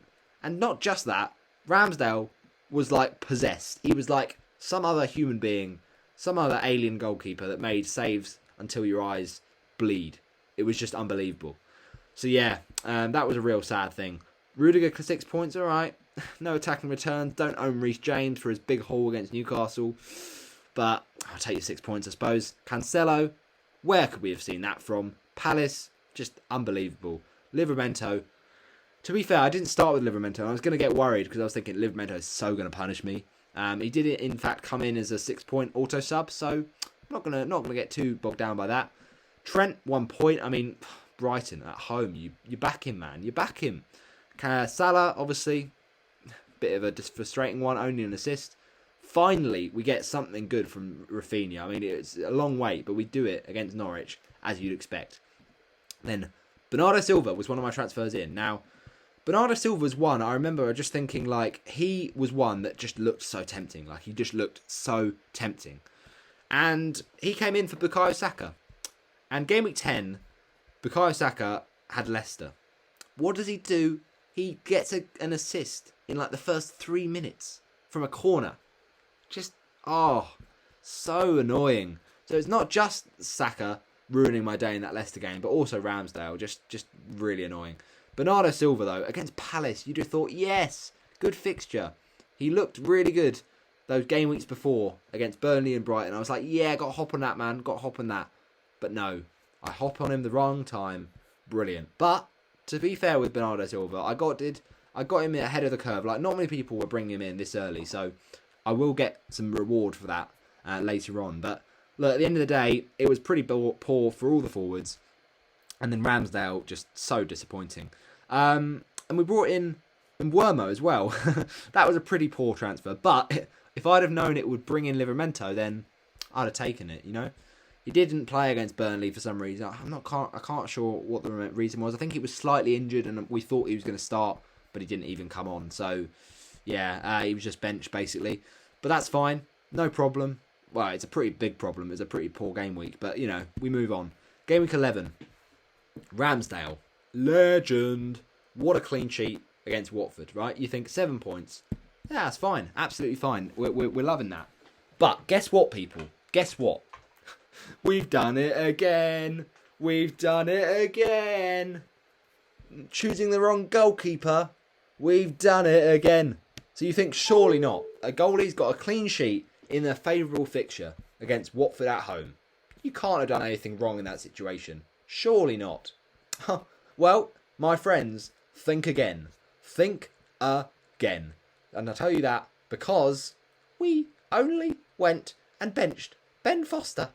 Ben Foster, as you would if you hadn't, unless you were insane and you'd lost your marbles, you are starting Ramsdale and benching Foster in a match against Arsenal. Oh, it's just annoying. Like, what can I do, man? It's just frustrating me. Really frustrating me. Like, that is just not my fault. That is just... I can't control that. Like, sorry, bear with people whilst I just put the battery in. It's seeming to not like it. Hopefully it will plug in eventually. Because if it doesn't, then the video will be cut short very soon, I think. Where is the battery? Can we have some battery, please? What's going on? Like, I don't know. Let me just try and, redo this. See if it works this time. Come on, just charge, please. Like, I'm not asking a lot. Come on. Sorry, people. I know this is a bit of an annoying disturbance, but I've got to get this sorted. Why are you not charging? Why? It says battery's not charging. Why? I'd like you to charge, please. Oh, brilliant. My computer just bullies me again. I love it when it does that. What do you mean battery not charging? Nah, this is an absolute disgrace. There's no reason for you to not charge. So why are you not charging? Okay. Let's cut the video short. We're going to have to just show you my team, roughly. Like, really, really quickly. We can't go through the whole season, which is a real shame. It's really annoyed me, that. But what can we do? When you can't charge your laptop, what can you do? So yeah, Foster on the bench. Really stung. Cancelo, oh, legend. Bernardo Silva, for his first goal, we bench him. Really annoying. But yeah, that's my team, basically. Gameweek 12, we're going to have to go through really quick because we're going to run out of charge. Why, oh why, does this not work, though? This is just annoying me. It's really aggravating. Let's see if we can move destination and if it makes any difference. It probably won't, knowing the most likely scenario, but let me just see. Bear with, people. I don't want to cut this video short. I really don't. Hang on.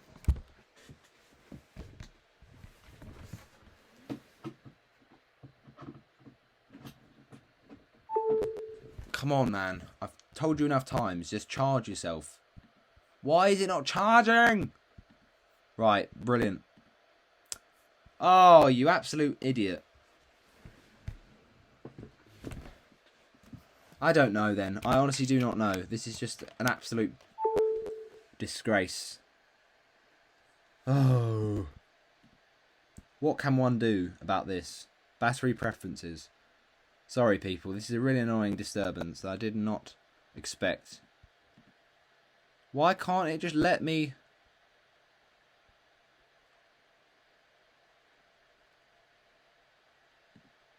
Okay, I'll go low power mode, if in doubt. If in doubt, low power mode. But why is it so, like...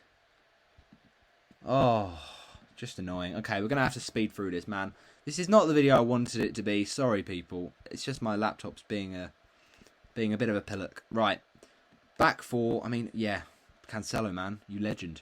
James, legend. He came in, I'm pretty sure, that game week. Livramento. Oh, dear. Trent. Oh, it's what he does. It's what he does. Bernardo Silva. Hallelujah. That was the game week I actually started him with an attack and return. And that was such a great game week. I remember the feeling. Because he was really differential at that time. No one owned him. And I got the goal against Everton. And it was just beautiful.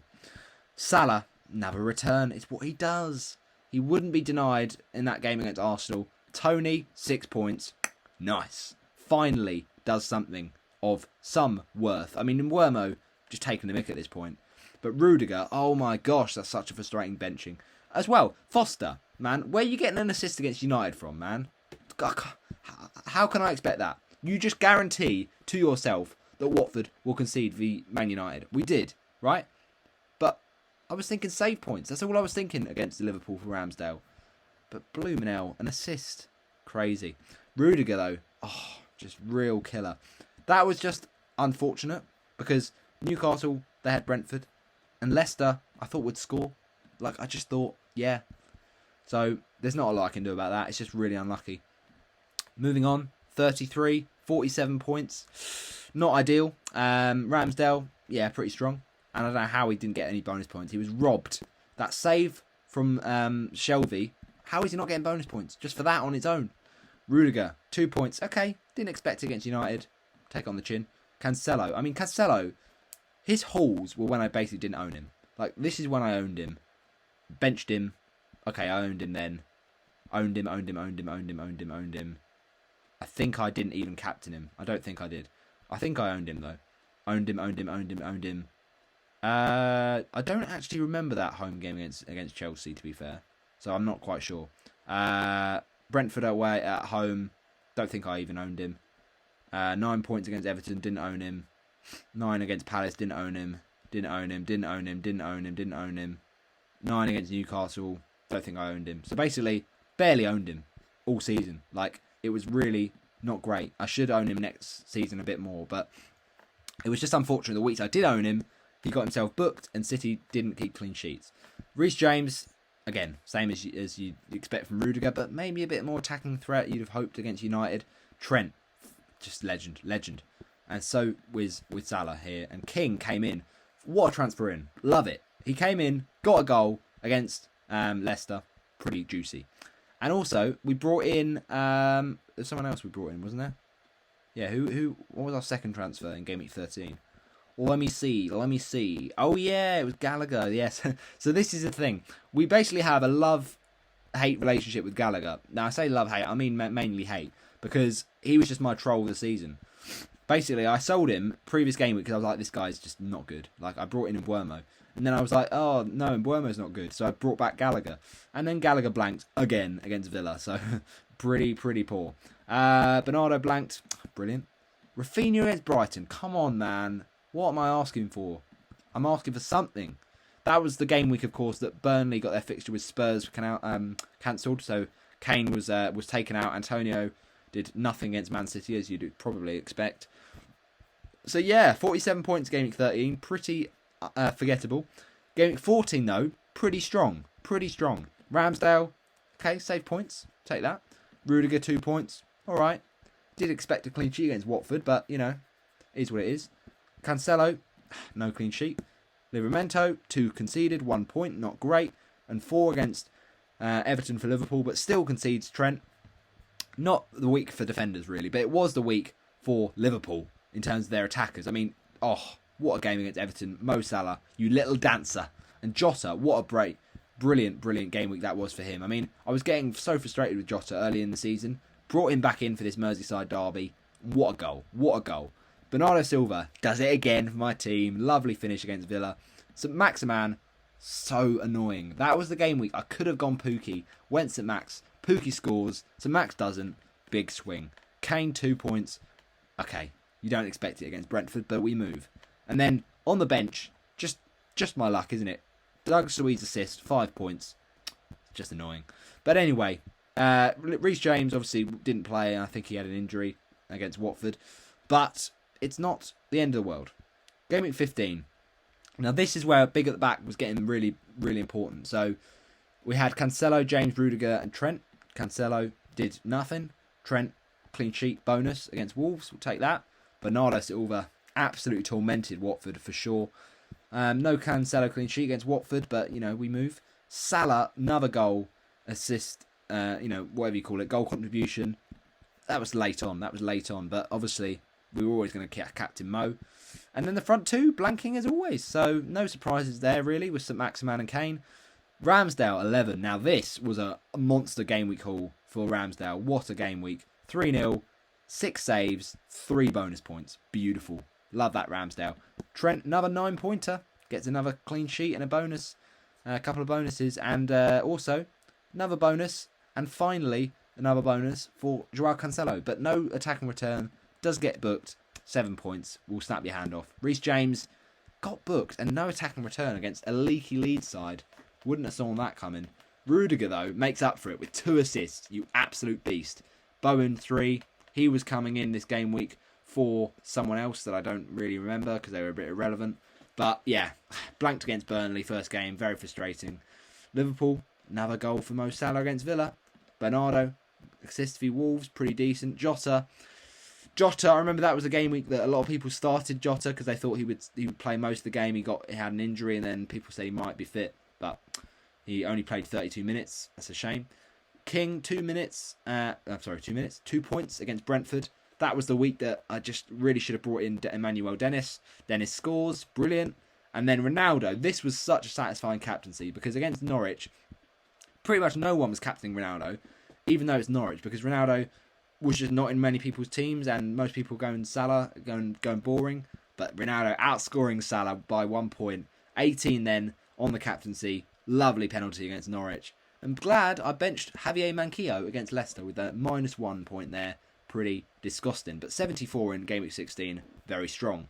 Then Trent does it again. I mean, what an absolute freak of nature this guy is. So good. Ramsdale, okay, clean sheet, take that. Reece James finally gets me an attacking return for once. And it's strong. Three bonuses despite no clean sheet. Jota, nice goal, take that. Another Jota, return, but Salah, he gets it. And he always does it, right? When the captaincy, he gets usually a return. But the front two, oh my goodness me, this was a bad game week. I remember it so well.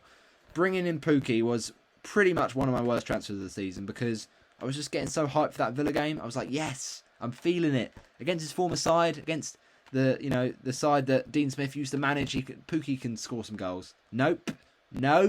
Pretty poor. And I remember so close to getting Watkins that week. It was Pukki or Watkins. What does Watkins do? Gets a big haul. Just my luck, isn't it? So I then get Watkins later on, which we're going to talk about in a second. But Lacazette, gutting. Gets a penalty one, misses the penalty, but did get an assist to Martinelli's goal. So, yeah, not the brilliant transfer in, but look, 3 points. All right, whatever.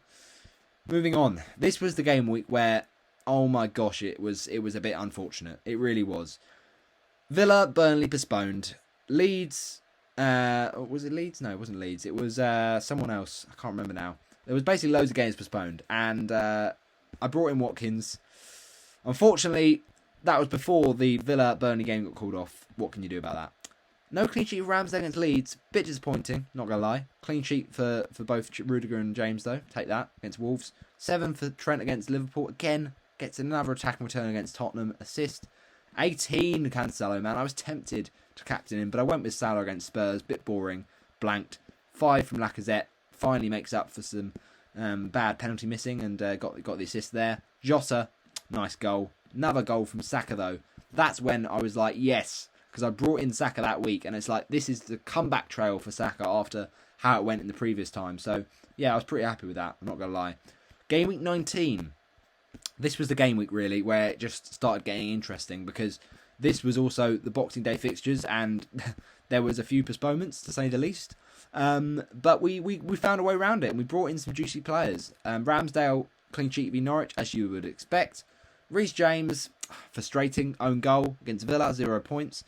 Davies, that was a kick in the teeth, I'm not going to lie, because I thought he was nailed, he looked nailed, and out of all of a sudden, when I bring him in, he doesn't play.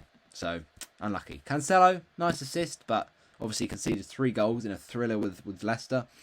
Rudiger, no clean sheet, as you know, against Villa. Bernardo, man, against Leicester, when City scores 6 goals, he gets involved in none.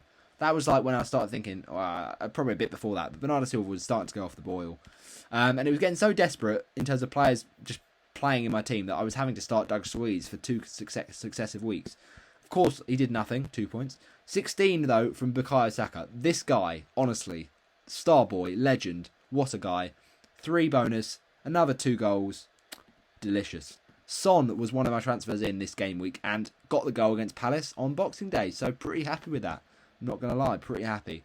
Lacazette, nice haul against Norwich. Really, really nice. Goal, an assist, and 2 bonuses. Finally starting to make up the money. that I spent on him. And then Ronaldo, really annoying captaincy because against Newcastle you just felt it. But unfortunately, I captained Ronaldo the wrong game against Newcastle this season. Not the 2 goals on his return to Old Trafford, but instead the yellow card and the blank against Newcastle in a 1-1 draw. Really annoying. But yeah, that was the bench. Foster, King, Jota, Trent all didn't have a game. So we move to Gameweek 20, the start of a new year.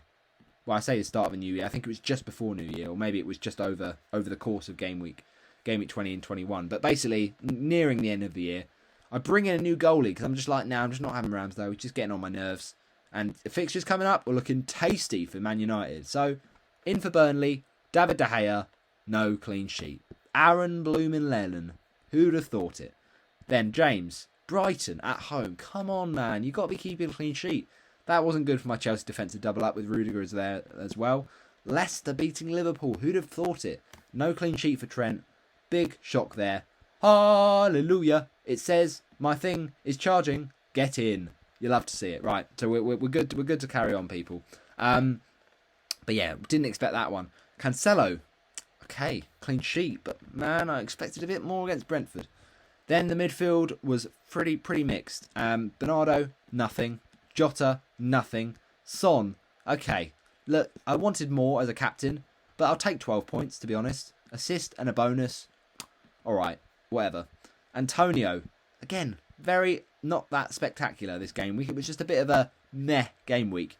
Assist against Watford. Alright, it's alright. I brought him in for the assist. I'll take that. Another assist for Joshua King, though. Finally, that's good. I think that's the only points I got out of him all season in my FPL team at home. I'm pretty sure, which is pretty abysmal. And then Ronaldo. Absolute king, absolute GOAT. Gets another big haul, 12 points. What a guy. Didn't captain him, of course. Captain Son. But anyway, 51 points. Not a great game week, I'm not going to lie. Also, bench Davies against Spurs. We knew Southampton would score. Easy decision. Right, moving on. 21. Now, this was a big game week for a lot of reasons. This was the first game week of 2022, so I thought, start the new year on a fresh, good way. But also, I was just thinking, come on, this is the game week we've got to get some big points. And we do that, 82. Mainly because of West Ham United. And Jared Bowen, you little beauty. David De Gea, oh my gosh, against Wolves. I was like, come on, man. United are suddenly turning awful. And then the back four, pretty poor. And this has got to be one of my worst ever transfers in FPL history. Michael Keane, I should say, against Brighton. That was the game week that Everton had a double game week against Brighton and Leicester. Both home games as well. And I was like, yeah, that's cool. Hopefully a clean sheet in one of them. Hopefully another attack and return in another. He just scored against Burnley as well. I was like, yes, Michael Keane. Concedes 3 against Brighton. Come on, man. You've got to be taking the mick. And then gets his other game postponed. So it's turned into a single game week. Brilliant. Thanks for that, COVID. Anyway, Chelsea, Liverpool, assist. Okay. Trent doing his stuff. That's fine. No clean sheet, but you wouldn't expect it to be Chelsea. Cancelo. Okay, Arsenal, tough game. No attack and returns, though, as always, when I have Cancelo. Son. All right. Last minute assist. Not big, but at least a return. Saka, legend. Scores against Man City, doesn't care. Gets booked, okay, yeah, but we'll take the 6 points because I'm pretty sure I transferred out. Who did I transfer out? There was someone quite decent that I transferred out, and I was worried that they were going to get more points. Actually, no. I didn't transfer out anyone. I'm not sure what I'm on about, to be fair there. Yeah, I didn't transfer out anyone. Maybe it was it Fernandes? What did he score in 21? No, Fernandes didn't even play in 21. I don't know. The point is, anyway, I brought in. No, I didn't bring in Saka for that game week though, did I? So I'm not quite sure what I was thinking of. But anyway, still return. Take that. Jota, 5 points. Okay, nice assist against Chelsea. But Bowen, you absolute legend. That, my friends, is how you do a double game week. That was my best double game week captaincy without using a chip. Oh my days, what a score. Amazing stuff. Wow. Just wow.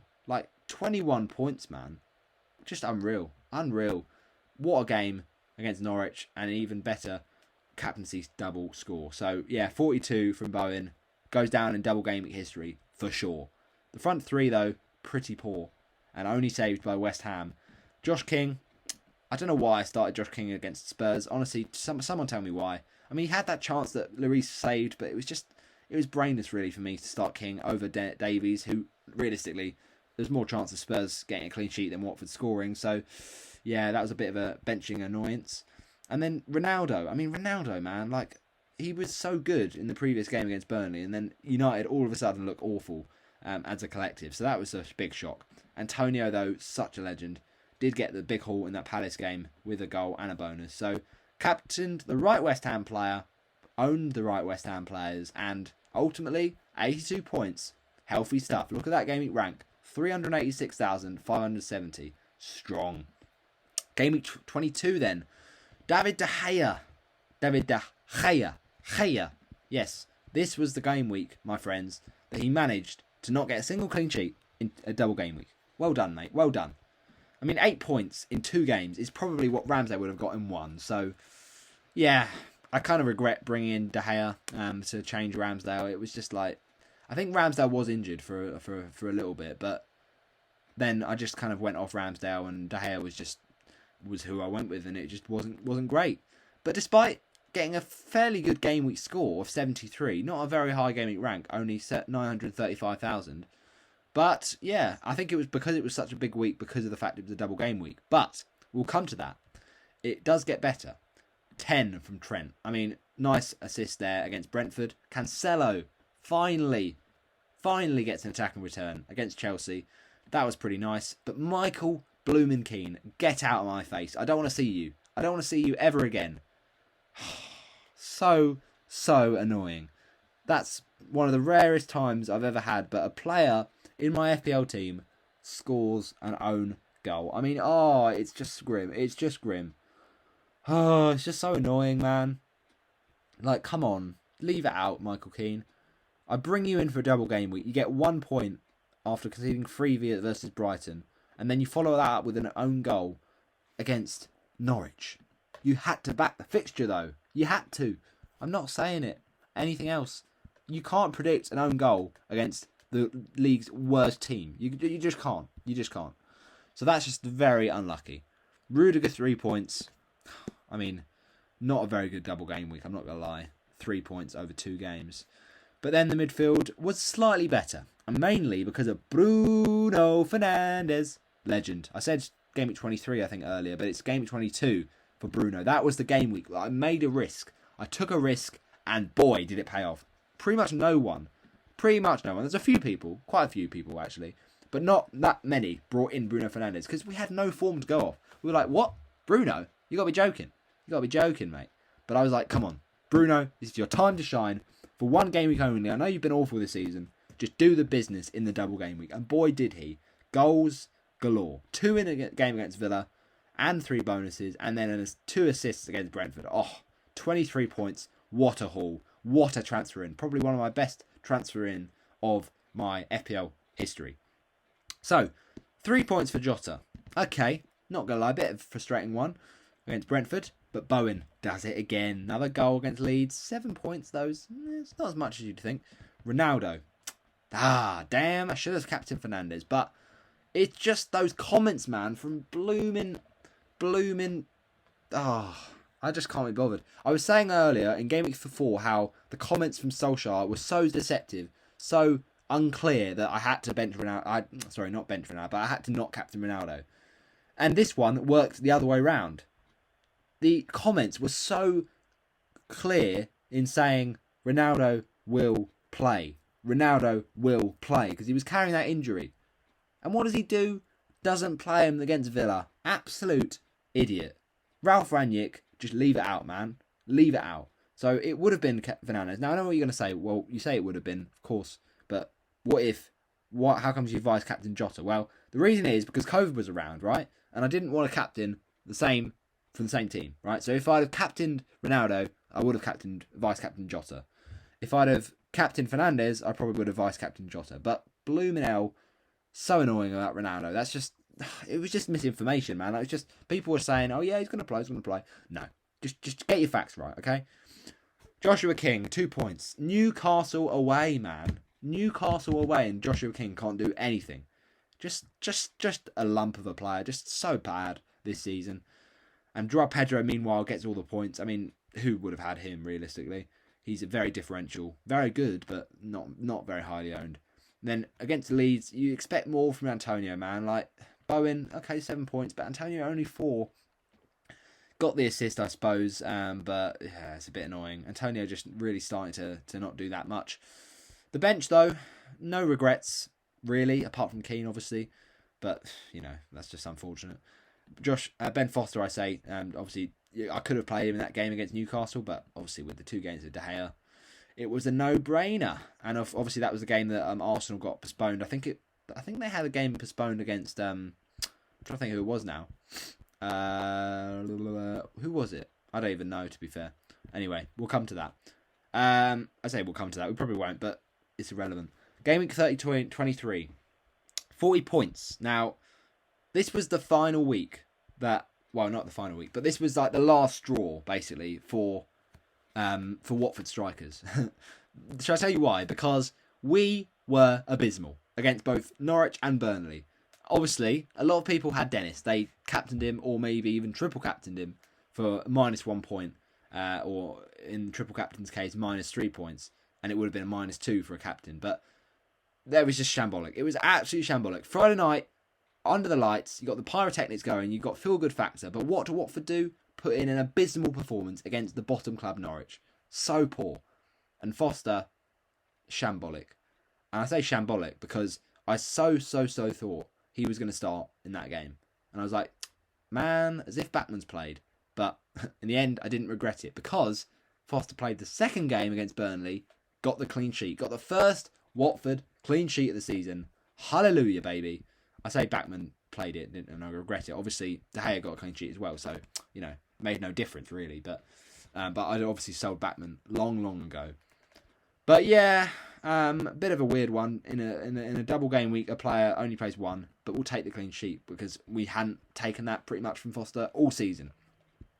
Yeah, a bit of a frustrating one, though, because this game week was the game week I should have played my bench boost. I say should have played my bench boost. My bench boost actually scored more points than this, but basically... David De Gea, I mean, I expected West Ham to do some bits against United. They weren't playing particularly well against West Ham, Man United, but they got a last-minute winner, and West Ham didn't score. De Gea clean sheet, bit of a frustrating one, but, Foster matched him, so I can't really complain too much. Where I can complain, well, I do complain, to be fair, because I had West Ham players, and they blanked, and so did United players. The only player for United that scored was Rashford, and no one had him, so, it was just a bit of an annoying final point in the game. But the really annoying one in this game week was Everton at Aston Villa. Because I remember just thinking, yes, it's written in the stars. Against Everton at Goodison Park, Luca Dean is going to come back to haunt his club and get a big haul. But when I actually lined up my team for the next game week, I looked at the fixtures. I looked at the form. I looked at the form of West Ham. I looked at the fixture of Manchester United. I looked at the fixture of double game weeks for some of the players. And I just thought, away to Everton, I might have to bench Luca Dean. And I was like, yeah, I get Luca Dean's a good player. That's why I've transferred him in.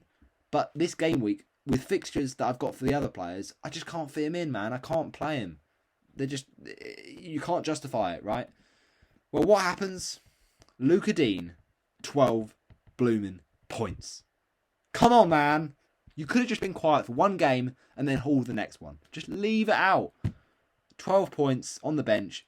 Oh, it just stings. And the worst bit about it was, right? There was, who was it? I'm trying to find who it was now. There was someone. Oh no, there wasn't. Sorry, I'm thinking of another game week. But basically, later on, there's a time when I have a massive haul on the bench, and I want to get them off the bench, and then someone looks like they're going to not play, and then they play in the last minute, and it's just like you keep that player on the bench. But no, Luca Dean was one of the biggest benching headaches of the season. So yeah, to transfer in a player that gets a 12-point haul, assist bonus, and clean sheets, it's just like nah, that's just so unlucky. Douglas Louise obviously still racking up those clean sheet points, just like trolling me basically. And then and Davies, as I would have expected, 1 point against Chelsea. 24 now. I appreciate this is a long video, people, but I just wanted to review the entire season. So, if you weren't really ready for this, then why did you click on the video? You saw that it was a long one. But anyway, do smash a like on it, by the way, if you haven't already. Appreciate the support. De Gea, 2 points. Man, you got to be joking. It's Burnley, bloomin' Burnley. Where is the consistency for this Manchester United squad? Next week, they don't do it. This week, they do. Next week, they don't. Next week, they don't. So it's just terrible. But Gameweek 24, 73 points. I'll take that. Massive improvement on the 40 points from Gameweek 23. And then we have a new transfer in. Kieran Tierney is in the town. And yeah, I guess it was just more about attacking potential. Didn't get any of it though. Did get a clean sheet with Wolves, so not going to complain too much. Cancelo, hallelujah, another clean sheet. And Trent, yeah, all right, 6 points. Then Bowen, you legend, you little legend. Now, obviously, again, as I said with the Salah goal against Watford, you never like seeing your FPL players against your own team scoring. But he did get 11 points. It was very annoying, I remember at the time, because Watford were playing quite well, playing quite, defiantly, but a jammy goal from Bowen, it deflects off Samir, there's nothing Foster can do, and it's like, well, that's just unfortunate. And no benching headaches for the goalkeepers, they both got 2 points, they both didn't keep a clean sheet, but like, man, it's just, Bowen, man, he's such a good asset, like, he's always getting FPL points, so it's fair play to him. Fernandes, 2. Really? Against Burnley? Shambles. But this captaincy was one of my favourite of the whole the whole season. And the reason I say that is because Bruno Fernandes was honestly... Sorry, not Bruno Fernandes. Diogo Jota was honestly, at points in the season, he was the most frustrating player. Because he's just one of those ones, whenever I bring him in, he doesn't do anything. Whenever I sell him, he does. And I was holding on with Jota. I was just keeping my patience. And I'm pretty sure this was the game week that Salah got an injury. I think it was, if I remember rightly. Because this is why I'm pretty sure I've sold him all this time. Or, no, hang on, it wasn't an injury, wasn't it? Yes, this was the game he came back from AFCON. I remember now, he was on the bench. Yeah. So obviously I didn't own him these couple of weeks because of AFCON. But this was the week where everyone was like, ooh, do we play Salah? Do we bring back Salah for Leicester? He did miss the penalty in the first game. It could be a big haul for Salah. But I was just thinking, I was like, without Salah starting, Jota against that leaky Leicester defence, it's got to be done. Not many people went for it. I think a lot of people went for Manchester United players in the game against Burnley. They were, made to look a bit of a fool there. A lot of people said KDB captain against Brentford. Fair enough, that did go well. But, oh my gosh, this was a great captaincy. I mean, 2 goals against Leicester. Lovely stuff. All 3 bonus points. What a captaincy. 32 points. Saka against Wolves. Yeah, a bit frustrating. 3 points. Ronaldo, man. Oh my gosh. Why? Why bench Ronaldo? He's going to win you the game. It's just... it just annoys me, Ranić, man. Just don't bench Ronaldo. It's as simple as that. And then Antonio, 2 points. Yeah, that's what we've come used to, but at least Bowen made up for it, I suppose. So yeah, it's typical, isn't it? The week that I play Luca Dean, he gets 1 point, and the week that I bench him, he completely just blows off. 2 points Foster, 2 points King, 1 point Davies, and 2 points Douglas Louise. Gameweek 25, 77 points. Oh yeah, baby, that's what I'm talking about. 10 points from David De Gea, finally. I mean, obviously, I would have liked 2 clean sheets, but at least he's getting double digits.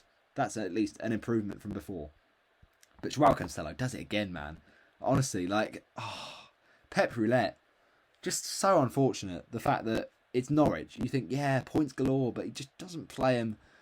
We'll talk about Pep Roulette in a second, but Luca Dean, oh my days. How is he not keeping anything against Newcastle? It just frustrates me, man. Villa are just one of those teams, they blow hot and cold. Trent, 6 points. Nice. Take that. I mean, obviously, nice attack and return would have been good, but, Douglas Louise, I mean, it was getting so desperate. I had players on my bench that were just getting benched, and it was just like, nah. So Douglas Louise came in. Woohoo! I remember late in that game against Newcastle, he had a free kick, and I remember just thinking, you're coming on as an auto sub for me, mate. Just make yourself a hero, and gets booked. Honestly. Fernandes, legend. Absolute legend. Outscored Ronaldo, so the right captaincy choice, and did the bits against Brighton. Brilliant stuff. I remember when he scored that late goal against Brighton, it was a big swing. It was a big swing, and I was loving that. Game 25. Jota, this was a frustrating one. After what happened against Villa, I was like, come on, let's not. But he did it again. he got subbed on, and yeah, just a bit of a shame. Bowen against West Ham. I mean, against Leicester. He's a freak of nature. He's a freak of nature. Like, he was just on fire. Right, so then I brought in Mopai this game week. Mopai was a interesting one. You know, it's not one that I'm happy always to own, but I think I just felt with a double game week, it made sense. And it was a very good transfer, actually. As soon as he came in, got a goal. Admittedly, it was against Watford, which is a shame, but, you know, very well taken finish. 8 points. You know, forwards were very hard to come by with points this point of the season, so that was really a bit of a success.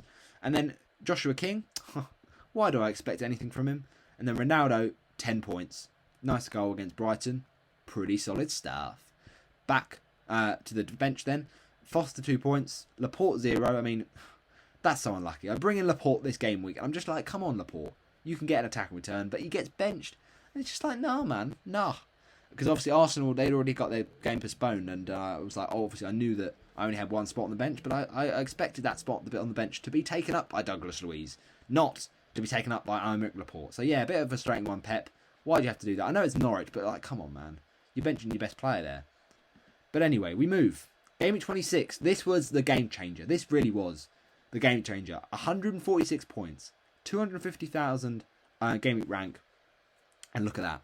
Look at that. 146. That, my friends, in terms of digits on the Fantasy Premier League site, for final points is my record for any game week. Any game week. And also, my record triple captaincy score. Oh yeah, baby. 84 points. That's what I'm talking about. Ooh. That is juicy. Salah, king. Absolute king. Ramsdale, 4 points. Okay, yeah, okay. Not great. But yeah, we move. Cancelo, I was never going to not play him, all right? I know it's Spurs, but you got to play him for his attacking threat. All right, he concedes 3. Bit of a shock. Trent, 6 points. Glad I didn't captain him. Oh my gosh, those people that triple captained Trent, I feel for you, man. I feel for you. I think he was rested. I'm pretty sure he wasn't injured, but I think he was rested against Norwich. Van Dijk, legend. What a transfer in, man. What a transfer in on the game week 26 double game week. I mean, yeah, great goal against Leeds. Love it. Trent obviously was good for the clean sheet as well, but no clean sheet galore for Arsenal. I mean, frustrates me, man. It frustrates me. Also, a bit of a benching headache for my goalkeeper. I mean, you couldn't have expected a clean sheet against Villa, to be honest. But anyway, we move. We had to pick Ramsdale over Foster, realistically. But yeah, Tierney a bit frustrating at this point because I had him and he's not done anything for me up to this point. Fernandes, 12. Nice. Against Leeds, you always fancied it. Did the hat-trick and got another big haul. Really nice because he wasn't that highly owned because most people had sold him after the... If they owned him for the Game 23 haul, they probably sold him a little bit after that because United weren't in the best of form. But I stuck with Fernandes and he did bits against Leeds. Then Mo Salah. Best triple captaincy I think I'll ever have in my FPL life. I don't think I'm ever going to beat that. It's as simple as that. Goal against Norwich. Love it. The way he just sat down the defenders as well and just rolled it in. Love it. 3 bonus points. Brilliant. Then 2 bonus points. Bit robbed, to be honest. He should have got 3 against Leeds, but, you know. 2 goals and an assist. Beautiful. So, yeah. I mean, Liverpool absolutely made my game week. Bowen, 1 point. I mean, come on, Bowen, man. It's Newcastle. You expect better from you. Saka, 11. Nice. Now, that's what I'm talking about. First good game. Obviously, second game, not great. But, you know, he made up for it in the first game. And then the front two, I mean, why I kept King this long, I don't know. I think my Watford delusion was just completely paying me off. I think, that was it. The reason is we had to keep these Watford players is because we had double game weeks. And it was just stupid to sell them, even though we're terrible. It was stupid to sell them. But then, obviously, you know, we sold him once they had singles. But Jimenez was one that I brought in this week, I think. And he just didn't really do the bits for me. Like, he wasn't explosive enough. Did get an assist against against Leicester, which was nice. But, you know, yellow card against Arsenal, not doing quite enough. Foster, though, 6 points. A bit of a shame. But, yeah, what a game week. It will go down in FPL folklore for FPL Yellow Army, this Game Week 26, for 100%. And the amount of people that were wildcarding in Game Week 26, and then there was either that or they were triple captaining. Imagine not triple captaining Salah. I mean, let's talk FPL Andy. Why did you wildcard that week, mate? You're just deluded. I don't understand it. Anyway, Gameweek 27. Free hit. Oh, beautiful. Well, I say beautiful. It wasn't brilliant. But Pope 5 points. Okay. 2 games. 5 points. It's not brilliant. It's not brilliant. But he got a few save points. Got the clean sheet in the second game. Oh, no, he didn't. What am I on about? Yeah, actually, yeah, no clean sheet. It was pretty shambolic. I remember now. Yeah, Ben Mee. pretty sad. I'm not going to lie. Got injured, I think, after Palace because he got concussed. Brilliant. And then didn't play all of Leicester. So good. Cancelo. I mean, clean sheet, but it's a bonus point. I suppose I'll take it. 8 points, Livramento. Now we're talking. Finally, gets a clean sheet with Norwich. And some bonus points is very handy. Mahrez, why? Why do I do this to myself? Why do I bring in Riyad Mahrez when I just know he's not going to play? But I did. I thought he'd explode against Everton, which he usually does, to be fair. But yeah, shame. And I'll tell you why it's a shame, because the players are on my bench. Sancho, 28 points. 28 value. I say 28 value, 28 minutes. Oh, it was the week. This was the one I was referring to earlier, where I had players on my bench I wanted to come on, and then Mahrez gets benched, and I'm like, yes, come on, my player's going to come off the bench, come on. And then Sancho gets benched. Yes, the player's going to come off the bench, come on. And they end up both coming on as subs. I mean, it's annoying. De Bruyne, expected a lot more, man. Like, that midfield looked so good when I did it, but didn't materialise on the free hit. And Everton were just actually playing quite well against City, and it was surprising me. City were pretty, quiet, but Son, he doesn't stay quiet. Record-breaking goal with the partnership with Harry Kane. Should have captained him. I mean, it's Leeds, man. Why are you captaining Weghorst? Why? I don't know. It's a bit of a shambles. But without Weghorst was our captain, and yeah, less said about that, the better, really. Broja. He had 2 games, I suppose. That was all there was. But blooming hell. I think it was only because that game in 26. That game in 26 blinded us on Weghorst, because he got a goal against Brighton. I think he got an assist the previous week as well. Actually, maybe was it 2 goals against Brighton? Or maybe no, it was a goal and assist. I think it was a goal and assist. But yeah, basically, it was just Weghorst was the complete troll. Broja as well. Oh my gosh, Broja. Why did I bring him in on a free hit? I mean, I guess because I didn't own him, I knew it was pretty awful. But I just thought home v Norwich, surely. And Che Adams outscored him, and I was just absolutely gutted. Harry Kane though, legend. I mean, I'm so glad I went with the Leeds Spurs this game. You know, went all in on that. But in terms of the actual like differentials that were part of my free hit, they were just really poor. And then here it is, people. Here it is, that disgusting sight. I mean, when Maguire was benched against Watford, I was like, yes, this is it now. Come on, I'm going to get Fabian Schär off the bench. This is going to be beautiful. And then Mahrez and Sancho were benched, and I'm going to get Schär off the bench. And it's just, yes! And then they didn't come off the bench. Blooming hell. Fabian Schär, I mean, it just looks so good. I remember thinking as well, like, when I picked my team, I was like, no one has got a Newcastle defender. No one is going for it. So I'll go differential. Brentford will probably score, but if he needs to, he can come off the bench. He scores most of the time when he's scoring from set pieces. But man, like, where did this assist come from? It was just crazy. The way he just dribbled all the way up the pitch and got it on a plate for Willock, and it's just like, oh, what could have been? What could have been for my team? Another benching headache. Bissouma, I mean, yeah, 1 point, woohoo. I mean, I guess, you know, it's just as good as Sancho, but look, you don't have to care about it. Livramento though, glad he got the 8 points. That was a bit of a nice rescue after the Maguire injury. So let's. Was it even an injury? No, I think it was just that bad at that point that, you know, they just weren't playing him. Simple as that. So yeah, 58 points, not the best free hit, but you know, we got through the game week at least. Game week 28 though. Now this was where I remember thinking, now we really need to go big, you know, full hog, because it was a double game week, and I remember thinking as well that there was a big double game week 29 coming up as well. So I just thought, you know, it's time to go for it. So I took a -8. Ben Foster, why do I have anything of hope put in you? Like, honestly, he had 2 games. You had to back the 2 games. I know one of them was Arsenal. But Arsenal were in bad form at that point, and Wolves were in bad form, and blooming hell, he concedes 4 against Wolves and 3 against Arsenal, which is just like, oh. Yeah, this was the thing. So in terms of points tally, this was not my worst game week. But in terms of like morale crushing, this was the game week that I hated the most. Probably in all FPL history, morale crushing. Because, I'll tell you why. For starters, Ben Foster, right? In 2 games, Ben Foster gets less points than Ramsdale does in 1. I just think, why do I bother? Why do I even bother? Then, Luca Dean, right? Oh my gosh, I'm thinking, yes, okay, you can redeem yourself from previous game weeks. You can get yourself a big haul in this double game week. Oh, he's gone and got COVID. He's gone and got COVID for the first game. I mean, just leave it out, man. We don't know about these things. How are we supposed to plan in FPL anymore? And then obviously, yeah, clean sheet against Leeds, but by that point I'd lost interest. The same thing happens to Rudiger. Doesn't play one of the games, and it's like all these double game weekers that look so good for points potential are getting taken away their points because it's a single game, and it's just like, nah, it's just not fair, man. And I thought, yeah, Burnley Norwich, that's 2 clean sheets, guaranteed 12 points. Well, yeah, so I say guaranteed 12 points. Guaranteed 12 points without the captaincy added, so 24. But no, he has to only play 1 game because it's Norwich. Whenever you play Norwich, just know your players are going to get rested.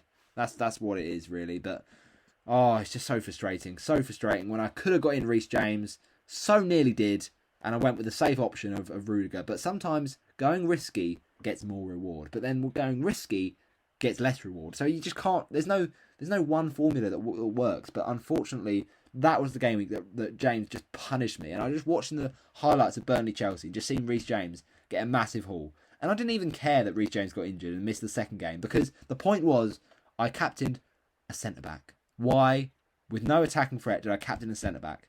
I captain an attacker. Yes, he misses 1 game, but he can get more in 1 than in 2. So yeah, it was one of those game weeks where I just wish I'd trusted my gut, which was Reece James.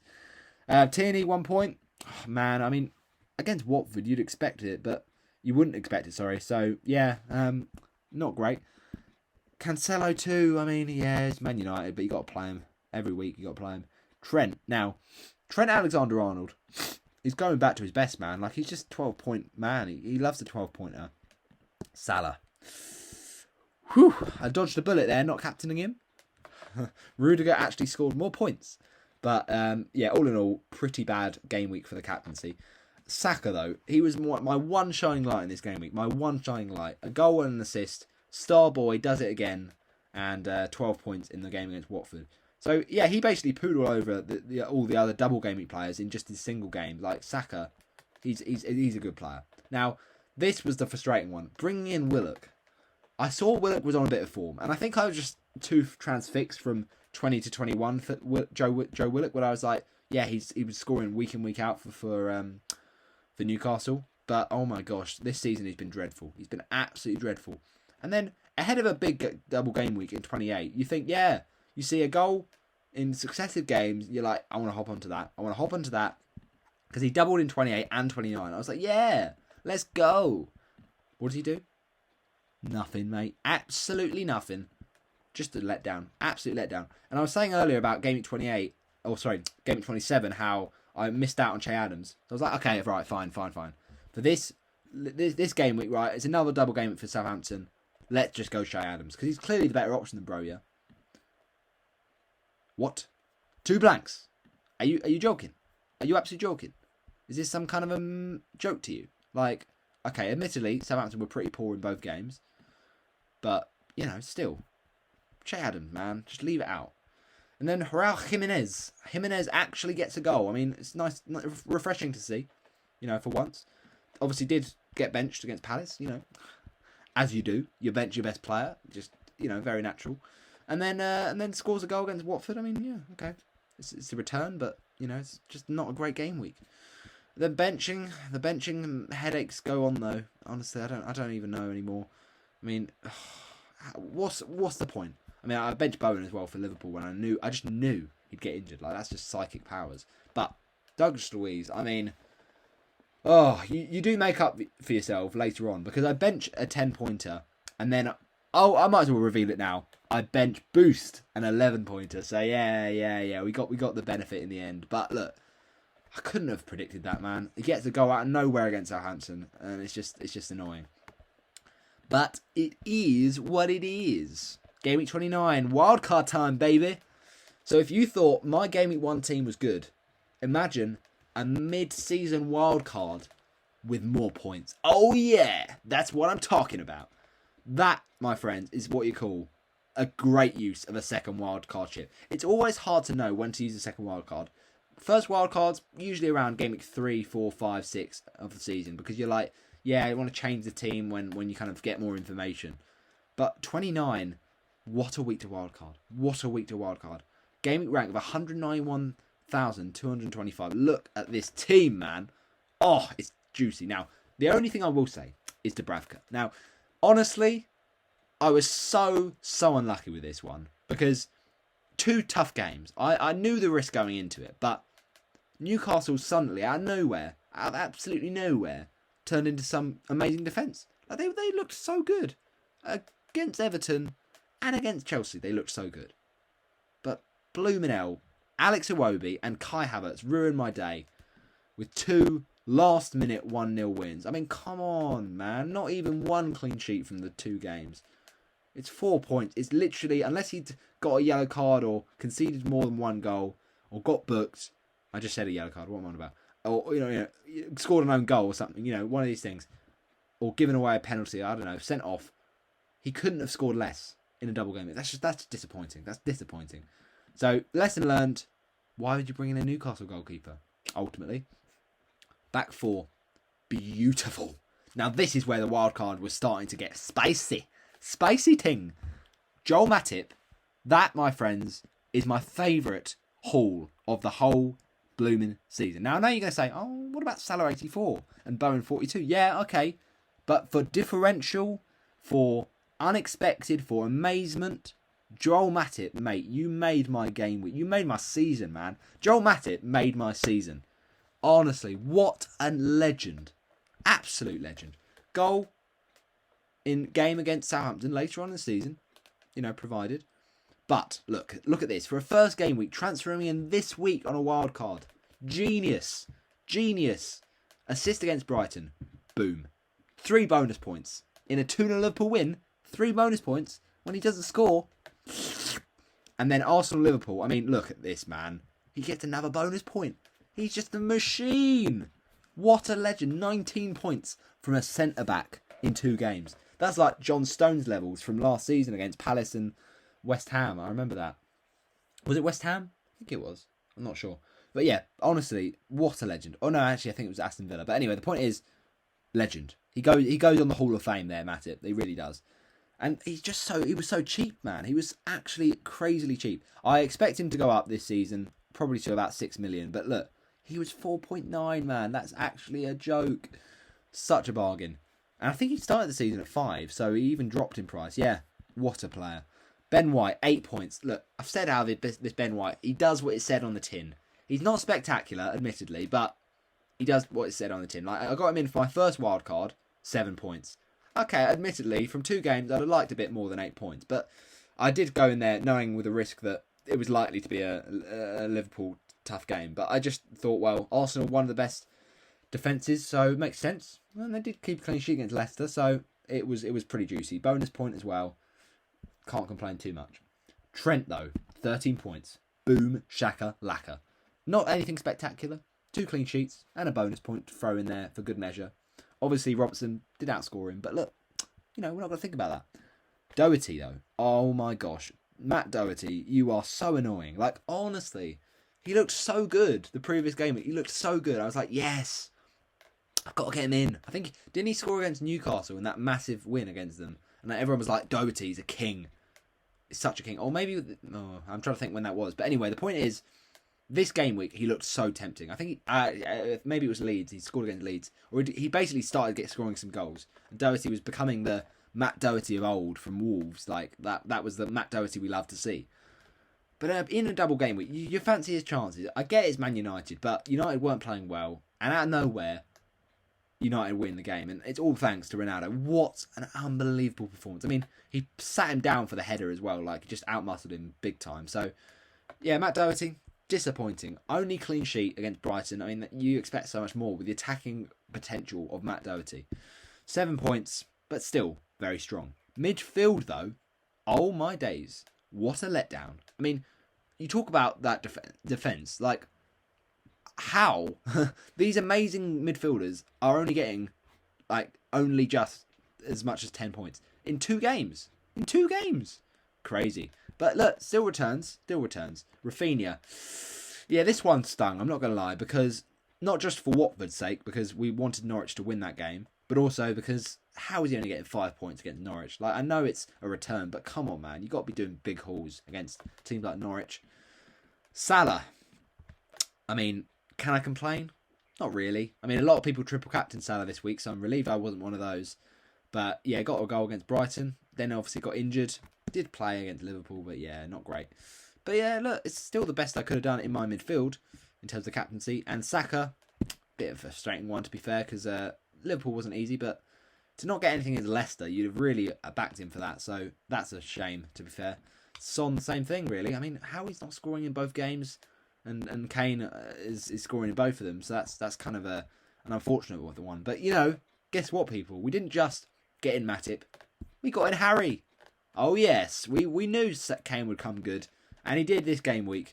Lovely stuff. Really, really nice. And basically, from this point onwards to the end of the season, owning Son and Kane was a massive differential. Like, a lot of people had Son, or a lot of people had Kane. But did many people have both? No siree. So, huge game week for Harry Kane. Goal against United, goal against Brighton, and another couple of bonus points. Beautiful, beautiful 14-pointer. And then Lacazette. Okay, not a lot, but at least it's a goal against Leicester. It's a penalty. Makes right the wrongs of that West Ham penalty. So, yeah, not too bad. Not too bad. I say not too bad. It's an amazing game week. It's an amazing game week. 108 points. Beautiful. The bench, though. Yeah, this was the week I should have bench boosted. But, look, at the end of the day, what can you do? When I did bench boost, I got 25 points on my bench. Now, you cannot tell me that Dubravka in 2 games is benchable compared to Raya in 1. I get it was Burnley, but come on, man. It's 2 games. You're always going to favour the player with 2 games. And Ivan Toney, in 1 game, he wasn't in the best of form. I'm not going to lie. He wasn't in the best of form. Like, he was really not doing that much. He had 1 game in the previous game week against Norwich. And I thought, yeah, bring him in for the wild card. He'll be good long term. Because I saw that hat-trick and I was like, yeah, it's fine. I don't need to play him this week, though. Because Burnley are quite strong defensively, aren't they? Nope. And Ramsey, I mean, that's just annoying. Like, he gets a goal out of nowhere against West Ham and just... So, yeah, I mean, obviously, in an ideal world, I bench boost that week and, you know, we're loving life. We're on 28 points. But it's just like... 29 points, actually. Yeah, 29 points for Game 29. Hey! But I ended up getting 25. Like, it's 4 points in it. I really don't mind about not bench boosting that week. Obviously, I would have loved Tony to be my team, but, you know, is what it is. So yeah, kind of Brentford pooed all over the wild card, to be fair. That Liverpool, it was lovely. It was lovely. And Spurs as well. So yeah, very good wild card, very good game at 29. We move. Now game at 30 was the bench. Was the bench there? It wasn't. The reason was because the previous game week, I didn't want that same pain. No, basically it was because it was the big blank game week that we knew about for a long time. And I'd set up my team for that game at 29 with this game week in mind. So therefore I had enough players. So yeah, basically... I'm going to say it now. I don't regret that bench in Game Week 29 because if I didn't have owned Toney and Ramsey, I wouldn't have had them to play in Game Week 30, you know? See what I'm saying? Every point counts in a game week like this when you've got players not playing. And unfortunately, I didn't get any of those points from Rafinha, which is a bit of a kick in the teeth. Like, you plan for these game week blanks and then you see Rafinha not in the squad. Like, just a shame. Now, I wasn't expecting a lot against Leicester because I thought they'd score, but I just... wanted save points. Didn't get any of them, unfortunately. But 1 point for David Raya. I mean, 69 points for a blank game week is not to be sniffed at. It's pretty strong. Doherty for 2. Yeah, okay. Just doing what he does, you know. Just disappointing me. But we move. Ben White. Okay, right. Ben White. That's the Ben White we're used to. 7 points. Yes, man. Like it. Amati. Yeah, that Marty was one that I was kind of like, is he even going to play? So he was my bench fodder for a few game weeks. I say a few games. He was probably in for game week 29, but I didn't even know if he was going to play. So the fact he got 90 minutes, to be honest, I'll take it. But obviously Brentford scored late on. That was a bit of a killer from that goal from Johan Wissa.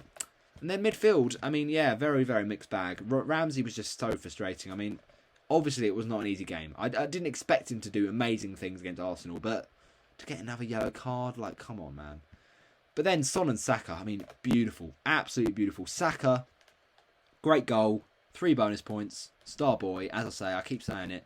And Son, finally, he actually outscores Kane. I mean, it's unreal. It's unreal.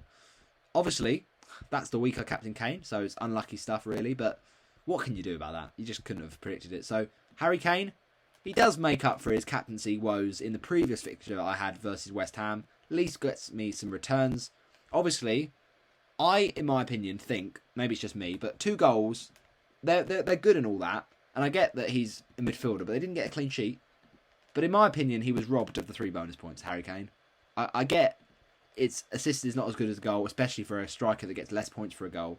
But come on, man. Just give him 3 bonus. That felt a bit harsh. But anyway, I've got both of them, so it didn't matter. You know, I was loving life. And then the front 2 to rule off the rest of the forwards. Lacazette, I mean, really annoying to own at this point. He's just not doing much. And then Tony goes back to that trolling Tony. When I bench him, 12 points. When I play him, 2 points. Just, nah. So yeah, the rest of the players obviously didn't have games because it was a blank game week. And then game week 31, 44 points. Really?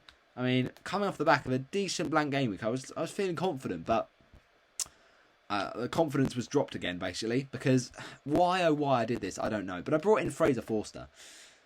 He had a good fixture, that's all I can say. I mean, he had fixtures that were pretty okay, and they rotated quite well with Riot at the end of the season. So I was just like, yeah, that's my goalie now, because I was just having enough with my other one. Dubravka was really taking the mick, and I knew that he had a tough game against Spurs, so I was like, nah, he's got to go, fam. He's got to go, blood. And he conceded 5 goals against Newcastle, so you know, don't regret that decision. But it is a bit annoying when Forster concedes against Leeds. Like, that's just not what you expect. Ben White, 1 point. I mean, Arsenal, this is when they imploded. This is where the the top 4 race completely went out the window. Interestingly enough, Palace away on the first day of the season for Arsenal, so see how they get on there. But yeah, this is where their defence was just starting to look really shaky, and Ben White started getting in those 1-pointers, and it was just like, nah, man, I don't want to see it. Reece James, so frustrating. Gets benched, and then also comes on and concedes 2. I mean, Chelsea, shambles, man. First of all, shambles for benching Reece James. What are you doing, Thomas Tuchel? And second of all, maybe he was injured. No, I don't think he was injured. I'm pretty sure he just got benched, which is just a joke. I'm fuming. So this is what I'm saying about Reece James. Like, he's a great asset when he comes good, but I just didn't get on the game weeks that he blew off this season. Like, I just unfortunately got the game weeks where he did nothing. And then Matip, yeah, 7 points is what he does. You know, he's just he knows it. He knows it. Another bonus point, clean sheet, bish bash bosh. Midfield though, not great. I'm not gonna lie. Pretty disappointing, especially in a game week where you think, yeah, some points are gonna happen here in a double game week. But yeah, nothing for Ramsey in the Black Country derby. Wasn't really looking that good. Rafinha though got an assist. Again though, it's just Rafinha. He flatters to deceive. Like, he's just so deceptive. He makes it look like he's gonna score points, and then really doesn't do that much. Son though, legend, absolute legend. Like, what a guy. How I shouldn't have captained him, I don't know. I don't know what I was thinking, to be fair, because I just saw that Liverpool fixture and I thought, yeah, it's always Salah v Watford, but nah, man, I should have seen Newcastle. I mean, I guess the fact that they only conceded 1 goal before this, like, I just saw them and thought, yeah, they're just not that bad. They're not that catastrophic. Like, in game week 30, they didn't play. Previous game week, they only conceded 2 goals in both games. So I kind of thought, yeah, Newcastle will probably hold out quite well. Obviously, I'll have Kane and Son because they are good, but just didn't feel like captaining them. But, you know, it is what it is. But Son does obviously outscore Kane once again, and this is where the swing started happening. Son was getting better than Kane as an asset. So Kane was still getting points, of course, but Son was just getting more. So, you know, people started bringing in Son if they already had Kane. Well, luckily, I already benefited from both of them from the start, so I don't really mind about that, but it's just a shame I don't captain Son more often. Then Salah against Watford. Now, can I just say, Hassan Kamara, legend. Absolutely marked Salah out of the game. When he was emptying his back pockets when he got home, he had the keys, he had his wallet, he had his phone, and he had Mo Salah. Hassan Kamara, what a player. So glad it looks like he's going to stay in the Championship season. We need him. That kind of passion, that kind of quality was missing for a lot of the season. legend. My favourite Watford player by far. But in midfield, Saka really disappointed. I'm not going to lie. Arsenal disappointed as a whole. I mean, Palace, yeah, they've been good, but they just blew Arsenal over. Then the front two, more striker blanks. I mean, you shouldn't... Why do you do this to yourself, man? It's Weghorst. And to be fair, one of them was Man City, but I just didn't really care. Like, I just looked at the Everton game and thought Everton is so bad. But he doesn't even do it against Everton. Like, it's just, why do we do this to ourselves? Weghorst, you are honestly terrible. Get yourself in the bin. Like, you're going right in the bin right now. Why can't you get in the bin? He's not getting in the bin. I don't know why, but yeah, just he's shambolic. Weghorst is shambolic. It's as simple as that. Harry Kane, though, look, I'm not gonna lie. This guy against Newcastle, how's he only getting one return? It's crazy. This is basically where he's starting to play in midfield, and it's just like, well, that's a shame. Midfield, pretty mixed. Forward line, pretty awful. Raya outscores, of course he does. That's what he does every single time, and it was blooming Chelsea. Like, you just couldn't have predicted that. And then obviously Tony does it again, as always, benching Tony, and he gets a return against a team I couldn't have expected. So, yeah, shame really. But Ramsey came in for the 2-pointer. Whoop-de-doo. Trent, I think, was pretty much rested. I think for that game, I can't remember why he didn't play. Might have been injured. I think he was injured. I seem to remember Joe Gomez played instead of him. So, yeah. To be fair, it was a pretty bad game week. Considering the double game week, I think it was... Who was it? Was it Burnley doubling and... I can't remember the other one. Burnley and... Was it Everton? Yeah, maybe that's just it. Yeah, so it was not a great game week for all to see, really. And I'm glad I didn't really go with any Everton players. I mean, I should have gone with Richarlison, but... You know, that's unfortunate. But we move. Game week 32, people. Now, this is where we started to make up the ground. This is where we started to come on the comeback trail. Because, you know, I'm not going to lie, Game Week 30, Game Week 28, Game Week 31 were pretty rough.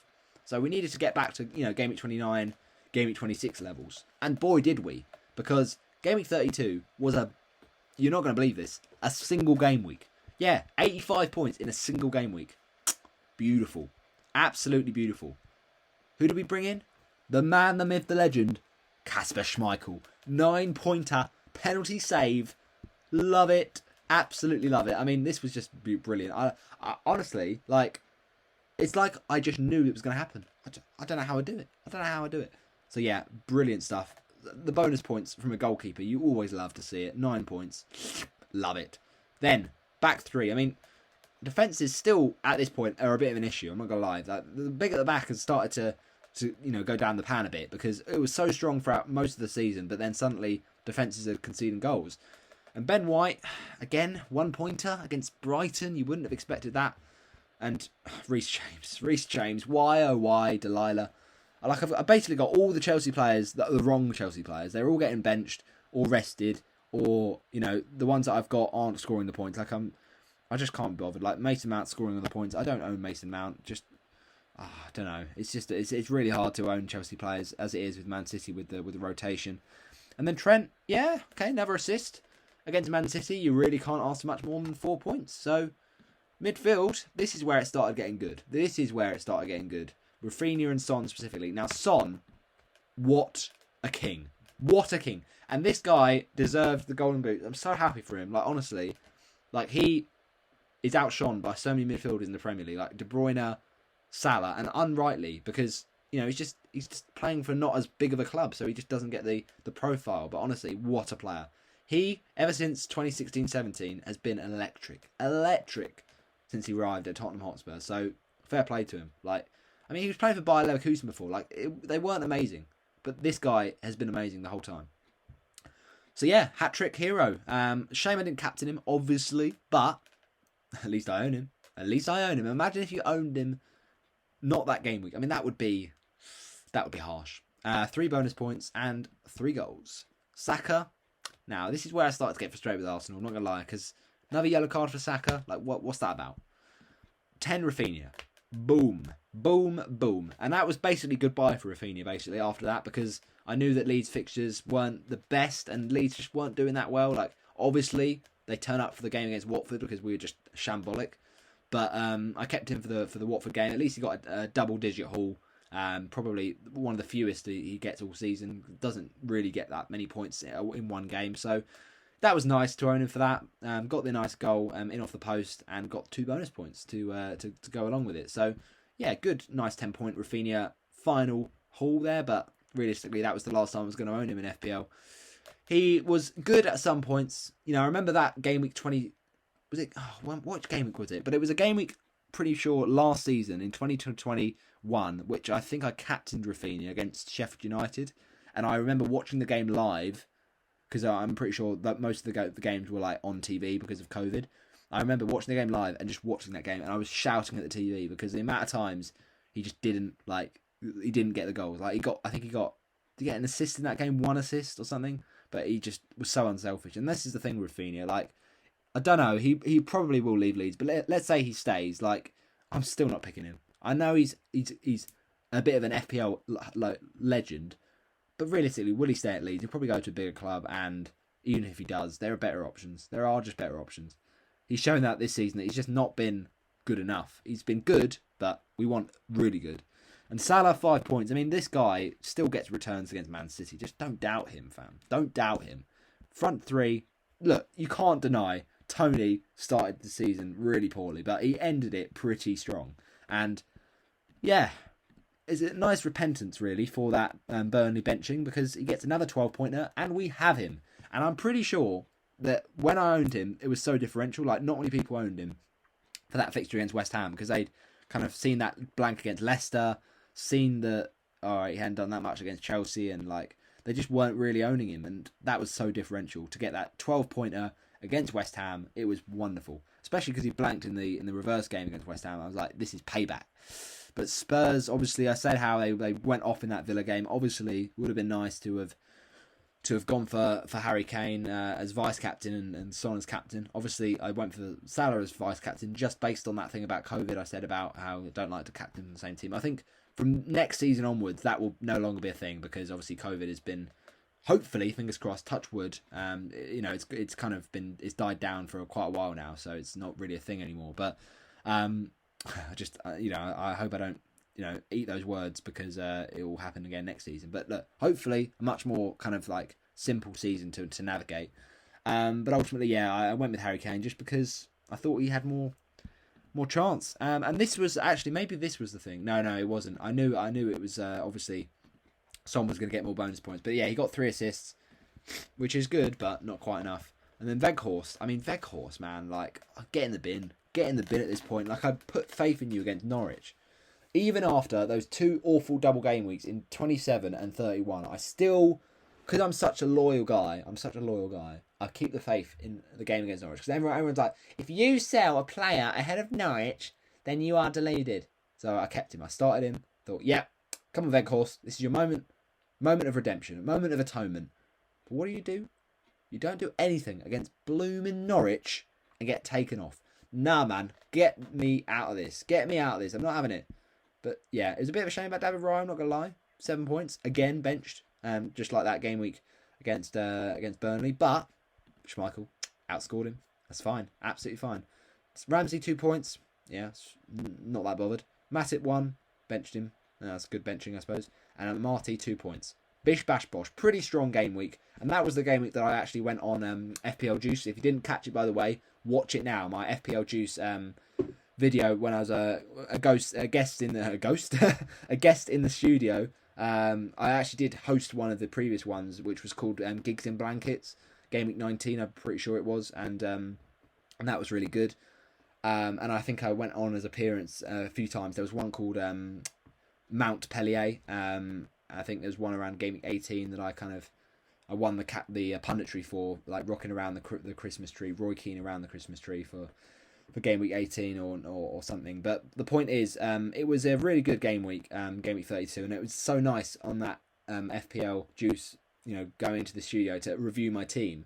So like as I said, if you didn't watch it, then go back to it and watch it. It's just type in FPL Juice and basically type in like FPL Yellow Army or maybe like Game Week 33. It'll come up, and it was just such a laugh. Like great chat with Nick and Ash from FPL Juice.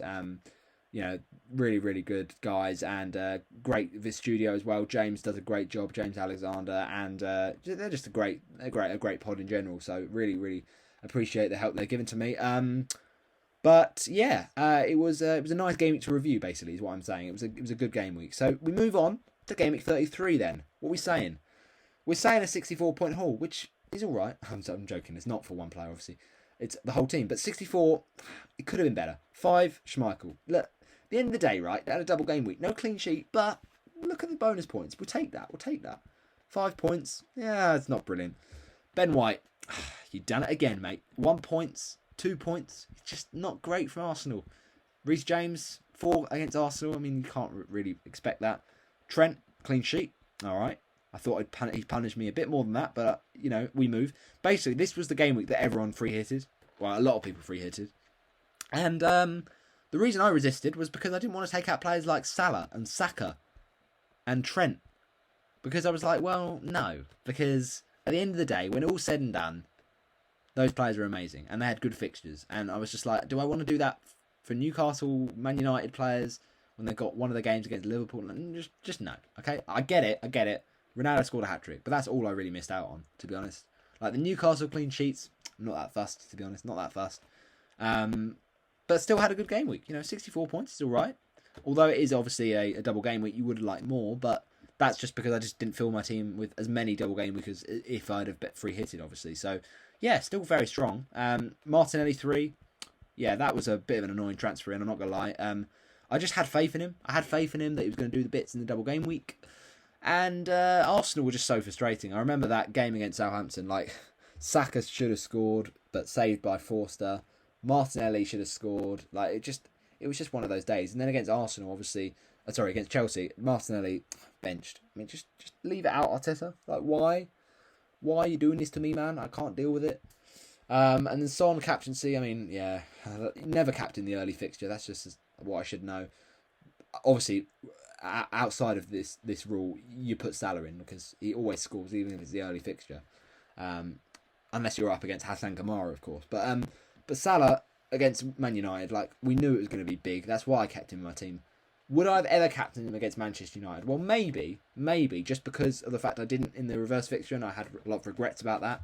Obviously, captain Kane in that game week, and it really dropped my rank. But realistically, it was always going to be Son, because Son had just scored a hat-trick, and it was a Brighton team that you just can't always predict how they'll be defensively. Obviously, that thing of, like, the first game of the game week, it stung, but that doesn't always necessarily play into their hands. Like, obviously, you want to have a captaincy that scores points, and when they don't, and it's the first game, and then that's it for the whole weekend, your captain's already played, it's pretty grim, but, you know, what can you do about that? But 19 points Salah, I mean, fair play to him. Against United, 2 goals, and an assist, and 3 bonuses. Oh, Bukayo Saka as well. Look, he was frustrating against Southampton, but he more than made up for it against Arsenal. I keep saying against Arsenal. Against Chelsea, sorry. When I say more than made up for it, what I mean by that is, like, he was pretty strong. He was pretty strong against Chelsea, and to see him on penalties was just like, yeah, man. Like, I like it. He wasn't that lively, but to get the goal, we will more than take that. 10 points. Now, one man I didn't think I'd be saying 10 points about is Wout Weghorst. I know, he actually scored an actual goal. I think my eyes must be deceiving me, but obviously didn't do anything against the second game, but why would we expect it? But yeah, no, to be fair, like, at the end of the day, considering how bad he was game week 31, to actually see a goal from him, I was gassed. I'm not gonna lie, I was pretty gassed. Like, it was like Christmas had come early. I mean, he still got booked, of course, but then that didn't stop him from getting a free bonus. So respect to Wout Weghorst. He wasn't a good asset. He was a real pain in the neck, but for one game at least, he got double digits. And Harry Kane, 2 points. Look, this man has frustrated me. I'm not gonna lie, it's frustrated me. But at least Son outscored Kane, a Strats clean sheet point, and then Tony 1 point. I mean, look, against Watford, you'd have backed him every day of the week, and it's a surprising thing to see not do something against Watford, who just let you score whenever you want. But he gets booked, and had that really spectacular shot from miles out, and it looped past the post. Unlucky there. So yeah, pretty good game week. I'm not gonna lie. Like, goalie was the right one. Bench for headaches. None of those really. So, Reece James, we're always gonna start, even if yeah, even if it's against Arsenal, like you're going to start him. It's Reece James. He's got so much attacking threat. And at Rudiger, obviously, I had a feeling he wouldn't play, so I just knew that Weghorst was going to come in for the auto sub. Like that was completely intended. Oh yeah, definitely. Right, 34. 34. Now this was the one where I went very different. I went big and bold and brave, and it actually paid off. 66 points on a free hit. Now, it's all about what if, right? Of course, what if I'd have done it in 33? Would I have got more than 66 points? To be honest, by my judgment, I actually don't think I would have. Now, that is obviously, you're probably thinking that's just protecting your own conscience because you're happy that you did it in this game week. But no, honestly, I genuinely believe that. Like, I would have captained Ronaldo. I would have picked Ronaldo. Would I have captained him? Probably not, because I knew that there was a Liverpool game to come.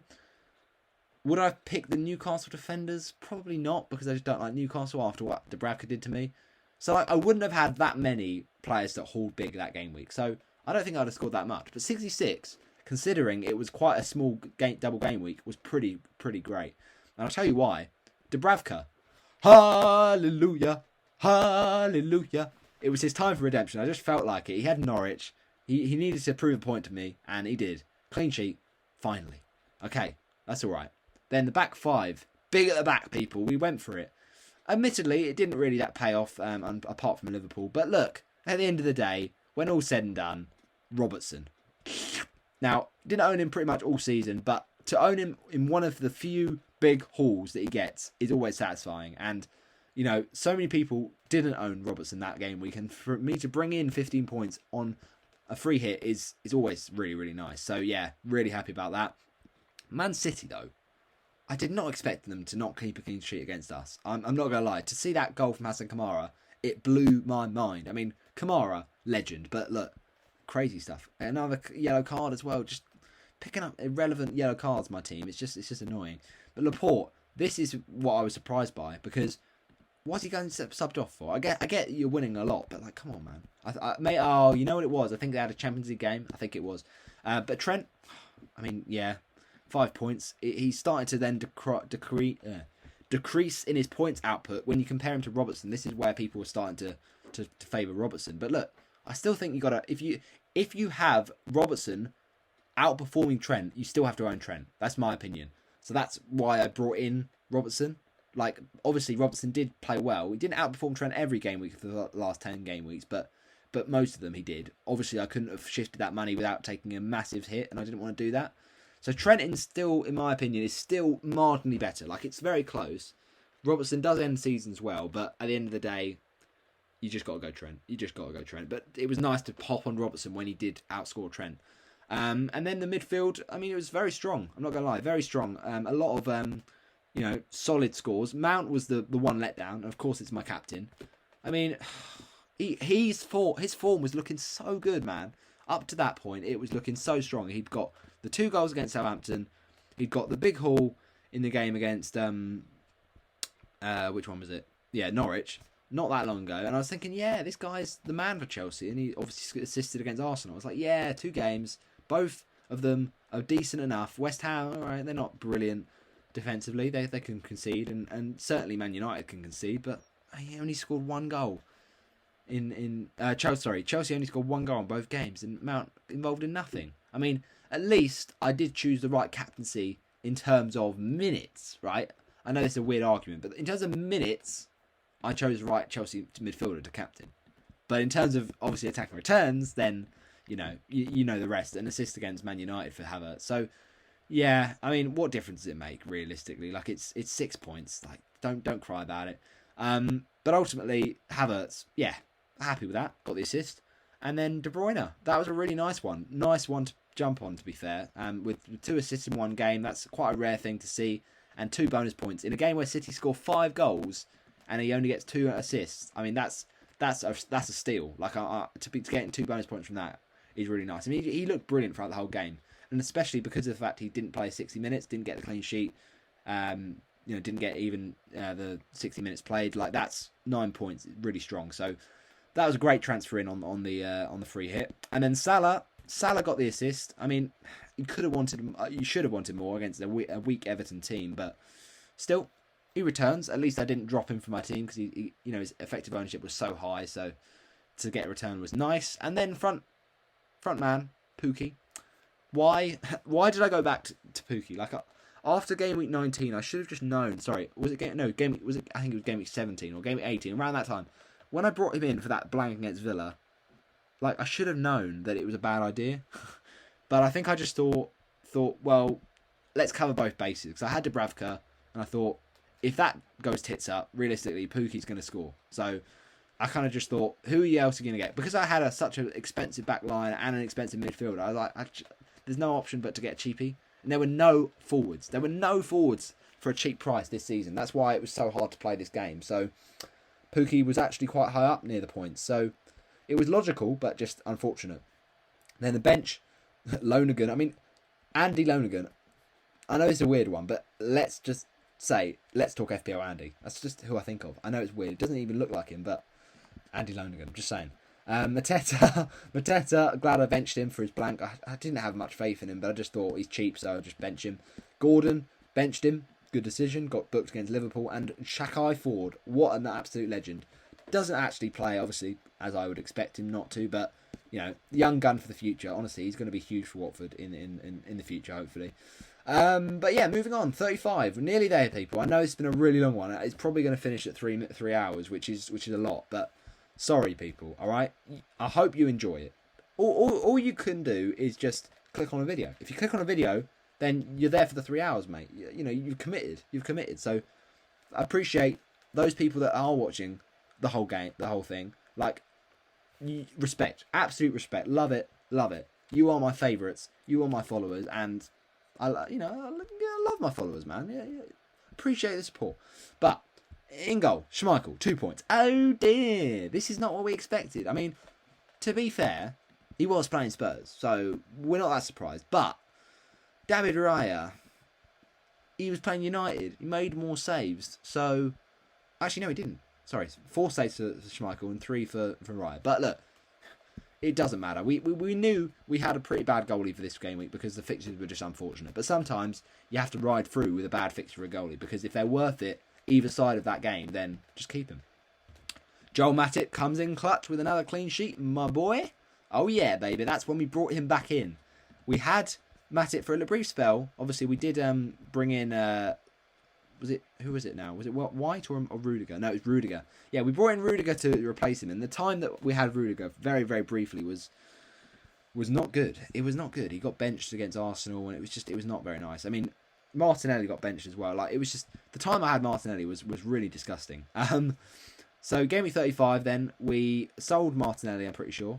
When did we sell Martinelli? I'm just trying to see it. So obviously we took him out of our free hit. Yeah, we had Martinelli there. So I can't remember when we sold him. Let me just check people for you quickly. Game week 35. Yeah, that was it.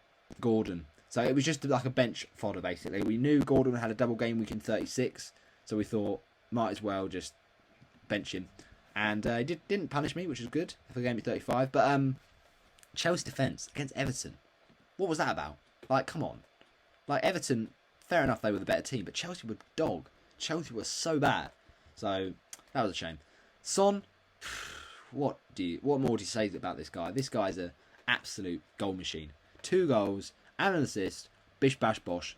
3 bonus. Crazy stuff.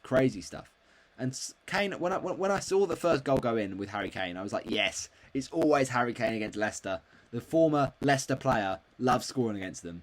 But no, instead, Son outscores him, and it's another Kane captaincy crying. But it's not crying because, of course, Kane got returned. But, like, it's just a shame. It's a shame because Son always seems to outscore him. But look, Salah, glad I didn't captain him because Liverpool, obviously, they rotate. Like, they did have Champions League, but still, it was quite a while away. So it was a weird decision. They had a weak team against Newcastle, and Salah was not starting. But, you know, we knew that he was worth keeping for that game week 36 double. So we kept the faith.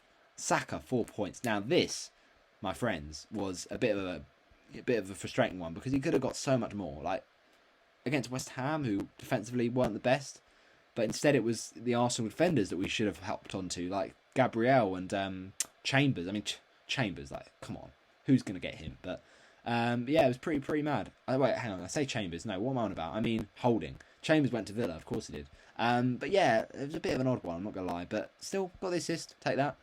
Ramsey against Norwich. This was the week, really, where you just thought, come on, Ramsey, do something. You've just been blanking on my bench all week.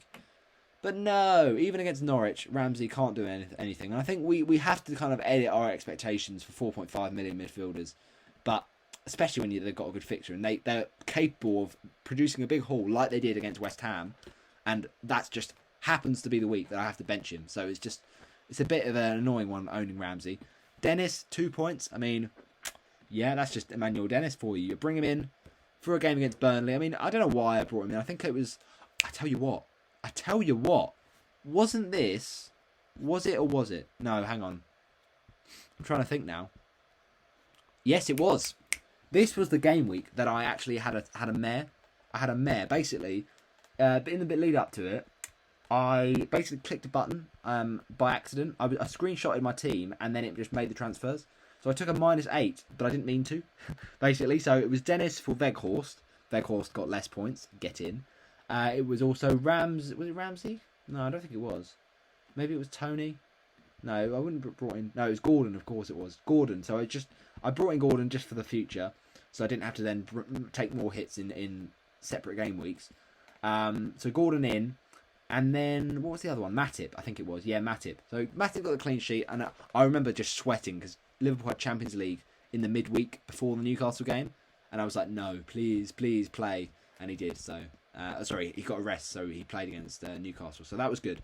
So yeah, all in all, pretty stinking game week. I'm not going to lie. Son and Kane came to the rescue once again. I mean, it's just what they do at this point. So yeah, not too fussed about Game Week 35. 53 points. But Game Week 36 now.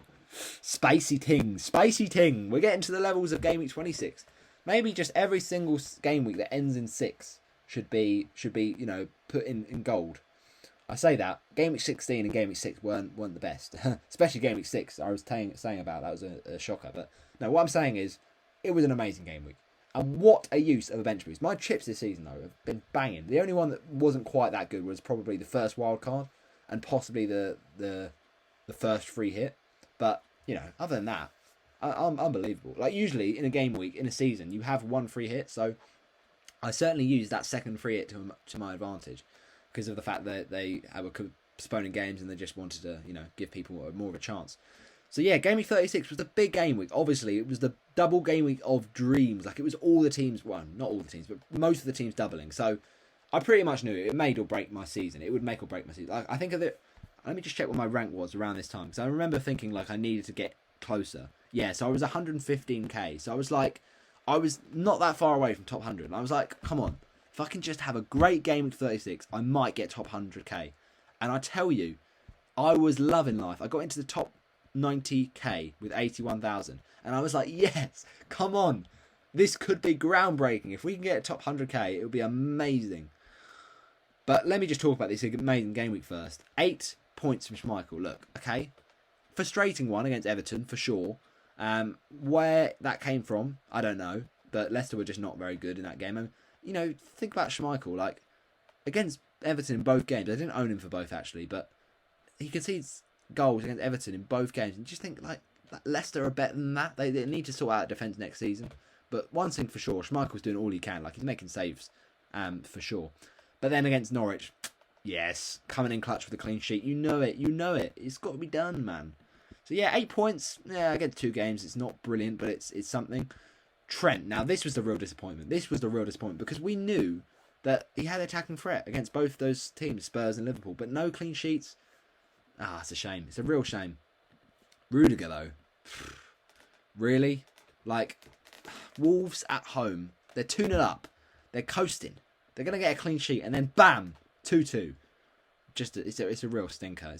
But then it gets a clean sheet against Leeds, so all right, 7 points, whatever.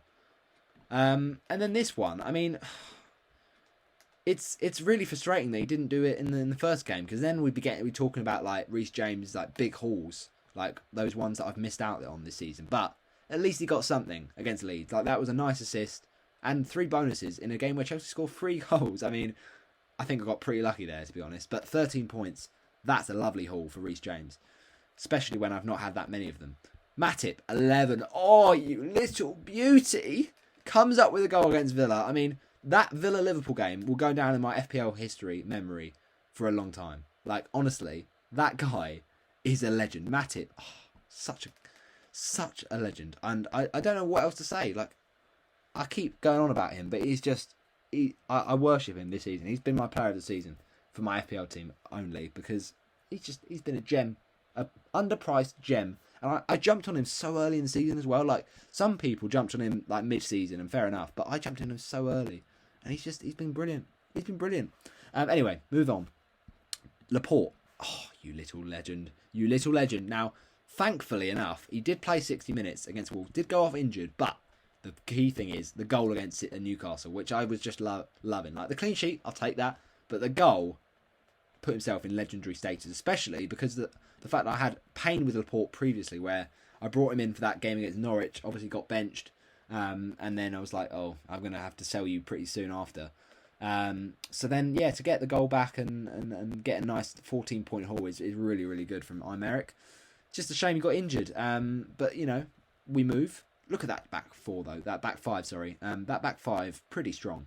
Midfield, though, love it. Absolutely love it. I mean, Arsenal's the only letdown here because Leeds at home. Saka, man, come on. That's your fixture. That's got to be points. Against against Spurs, Arsenal were awful. There's nothing I can do about that. But, yeah, I expected a lot more against Leeds. Now, Salah, captaincy. I was saying about how I wanted to save him for this Gameweek 36.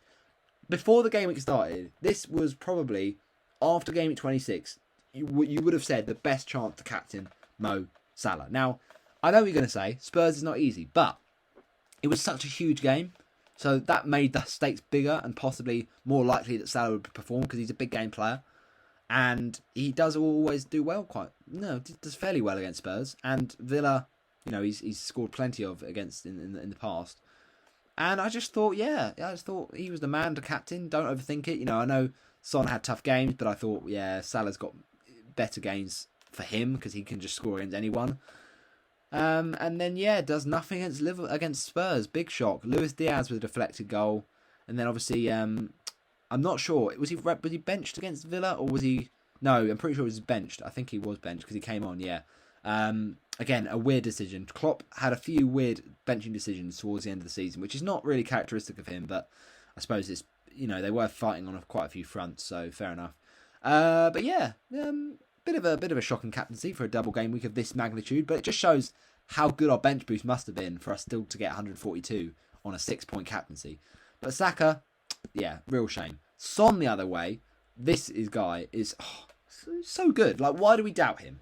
On paper, Spurs and Arsenal, you'd say Liverpool and Arsenal, you'd say that's pretty hard double game week. But Son, nothing is hard. That's what I was saying about Salah earlier. Like, Son, I think he's nearly fixture proof. Like, he's getting to there. Like, obviously, if you're playing away to Chelsea, that's not going to be an easy game for Son, but he could score.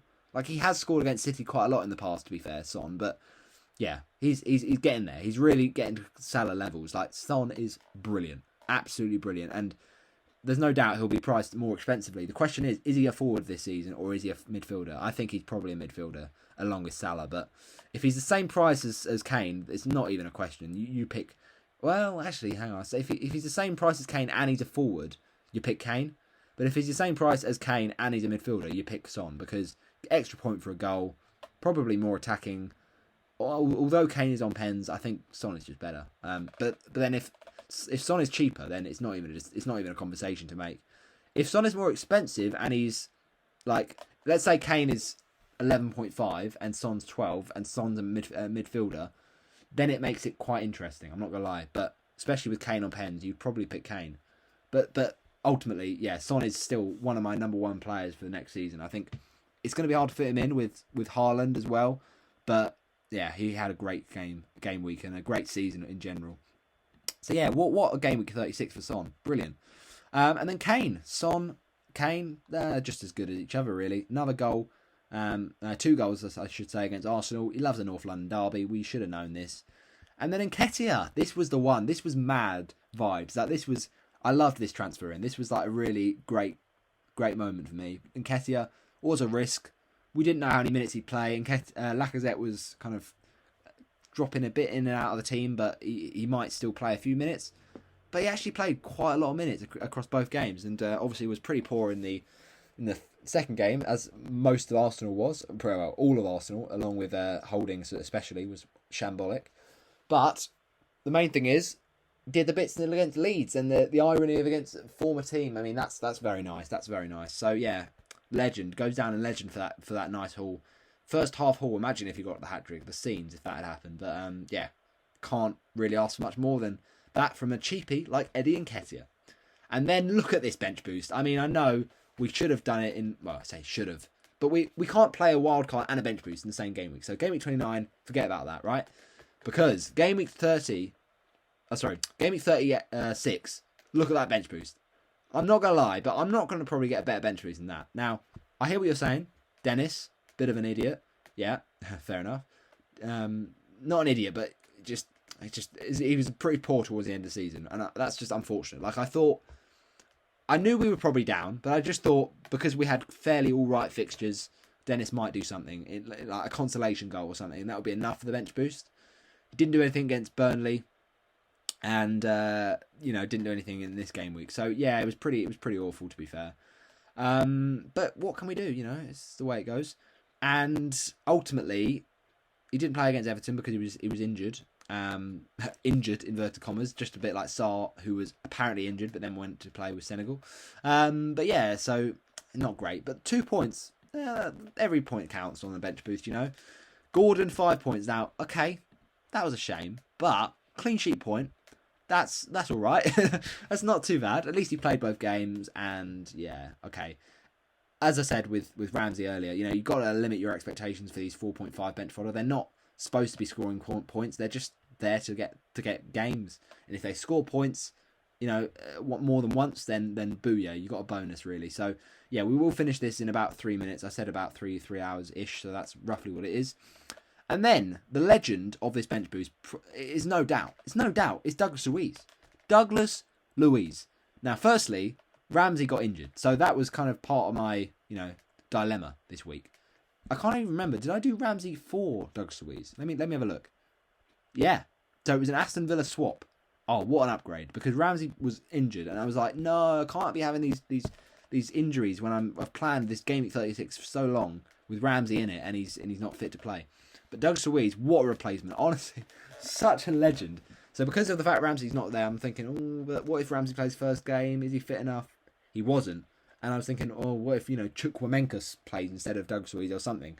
But Douglas Louise plays both games. Lovely. And, would you believe it, people?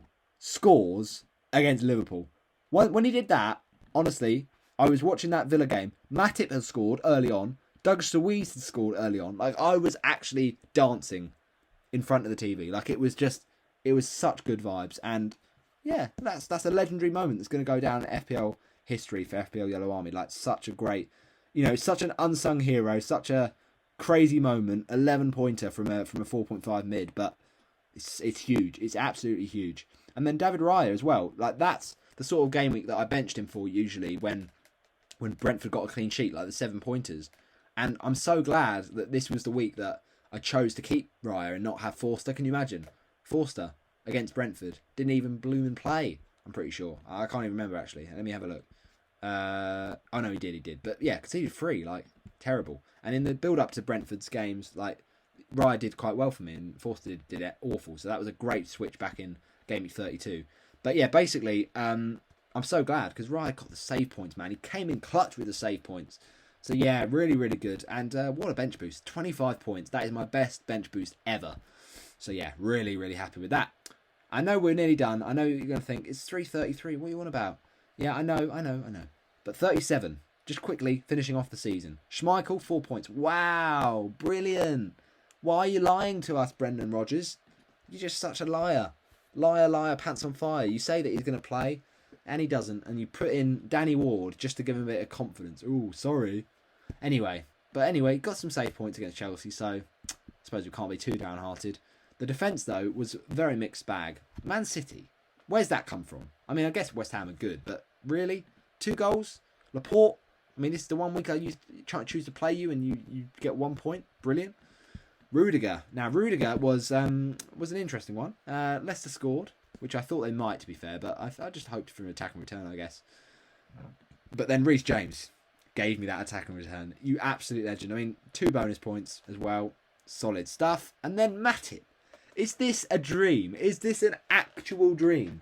And I'm going to be honest, Joel Matip, auto sub jam. Auto sub jam.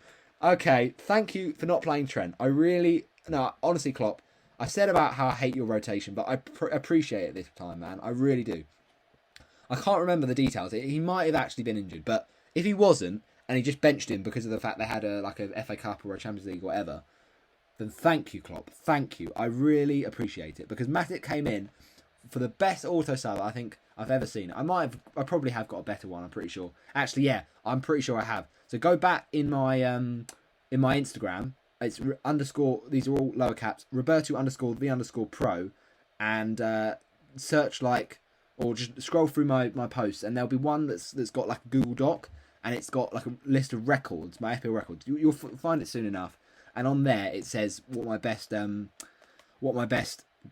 was off the bench with an auto sub. It might have actually been more than 11, so yeah, have a look to see yourself. But yeah, Matip, oh my gosh, can we just give this guy a round of applause? Like, this guy is just too much of a legend. Another goal and a bonus point, 3 points, bonus point. I mean, such a king.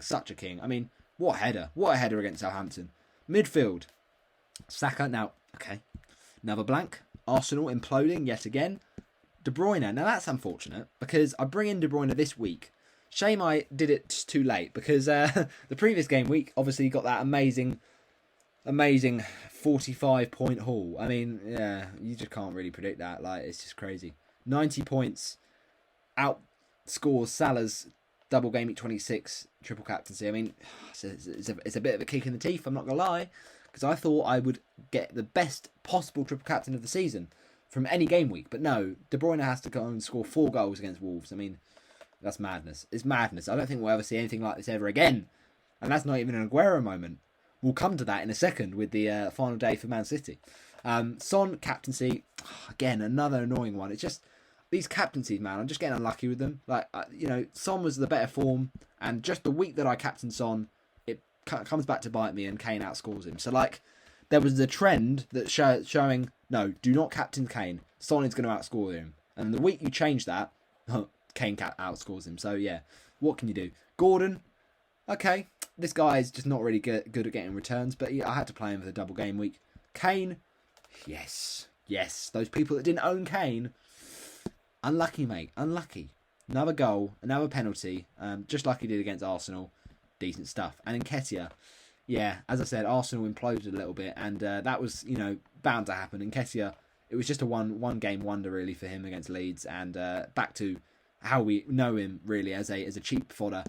Just a 1 point, but at least he's playing minutes. You can't really be sad about that. And then the back four. How many times have I said that? The bench.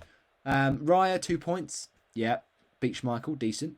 Alexander Arnold. Yeah, I think he was either rested or benched. I'm pretty sure he was rested. I'm pretty sure, because it was quite close to the end of the season, and Liverpool still had a chance at the title, and everyone was like, "What? They've rested Salah. They've rested Trent. What are they doing? So they want to win this title, or what?" But fair enough, they got the job done against Liverpool. Against Southampton, while saving their players for the other competitions. And then Doug Louise, yeah, okay, 4 points. I mean, that looks quite nice in this team with a few 1-pointers, but nah, who cares? And Dennis obviously didn't play, so yeah, the jammiest auto sub in this season. But sometimes jam is not always jam. It's you make your own jam, like it's actually manufactured by yourself. And that was manufactured by the fact I owned Joel Matip. I had him ready to come on first bench because I just knew he had a good fixture. So, just call me a genius. Final game week. After that, 46 points in 37. 75. Now, this was the way to round it off. And this is basically the only game week you've not seen. Because my last video was previewing Gameweek 38. And that was my transfer. Ericsson came in for... Who was it now? I'm trying to think. Let me have a look.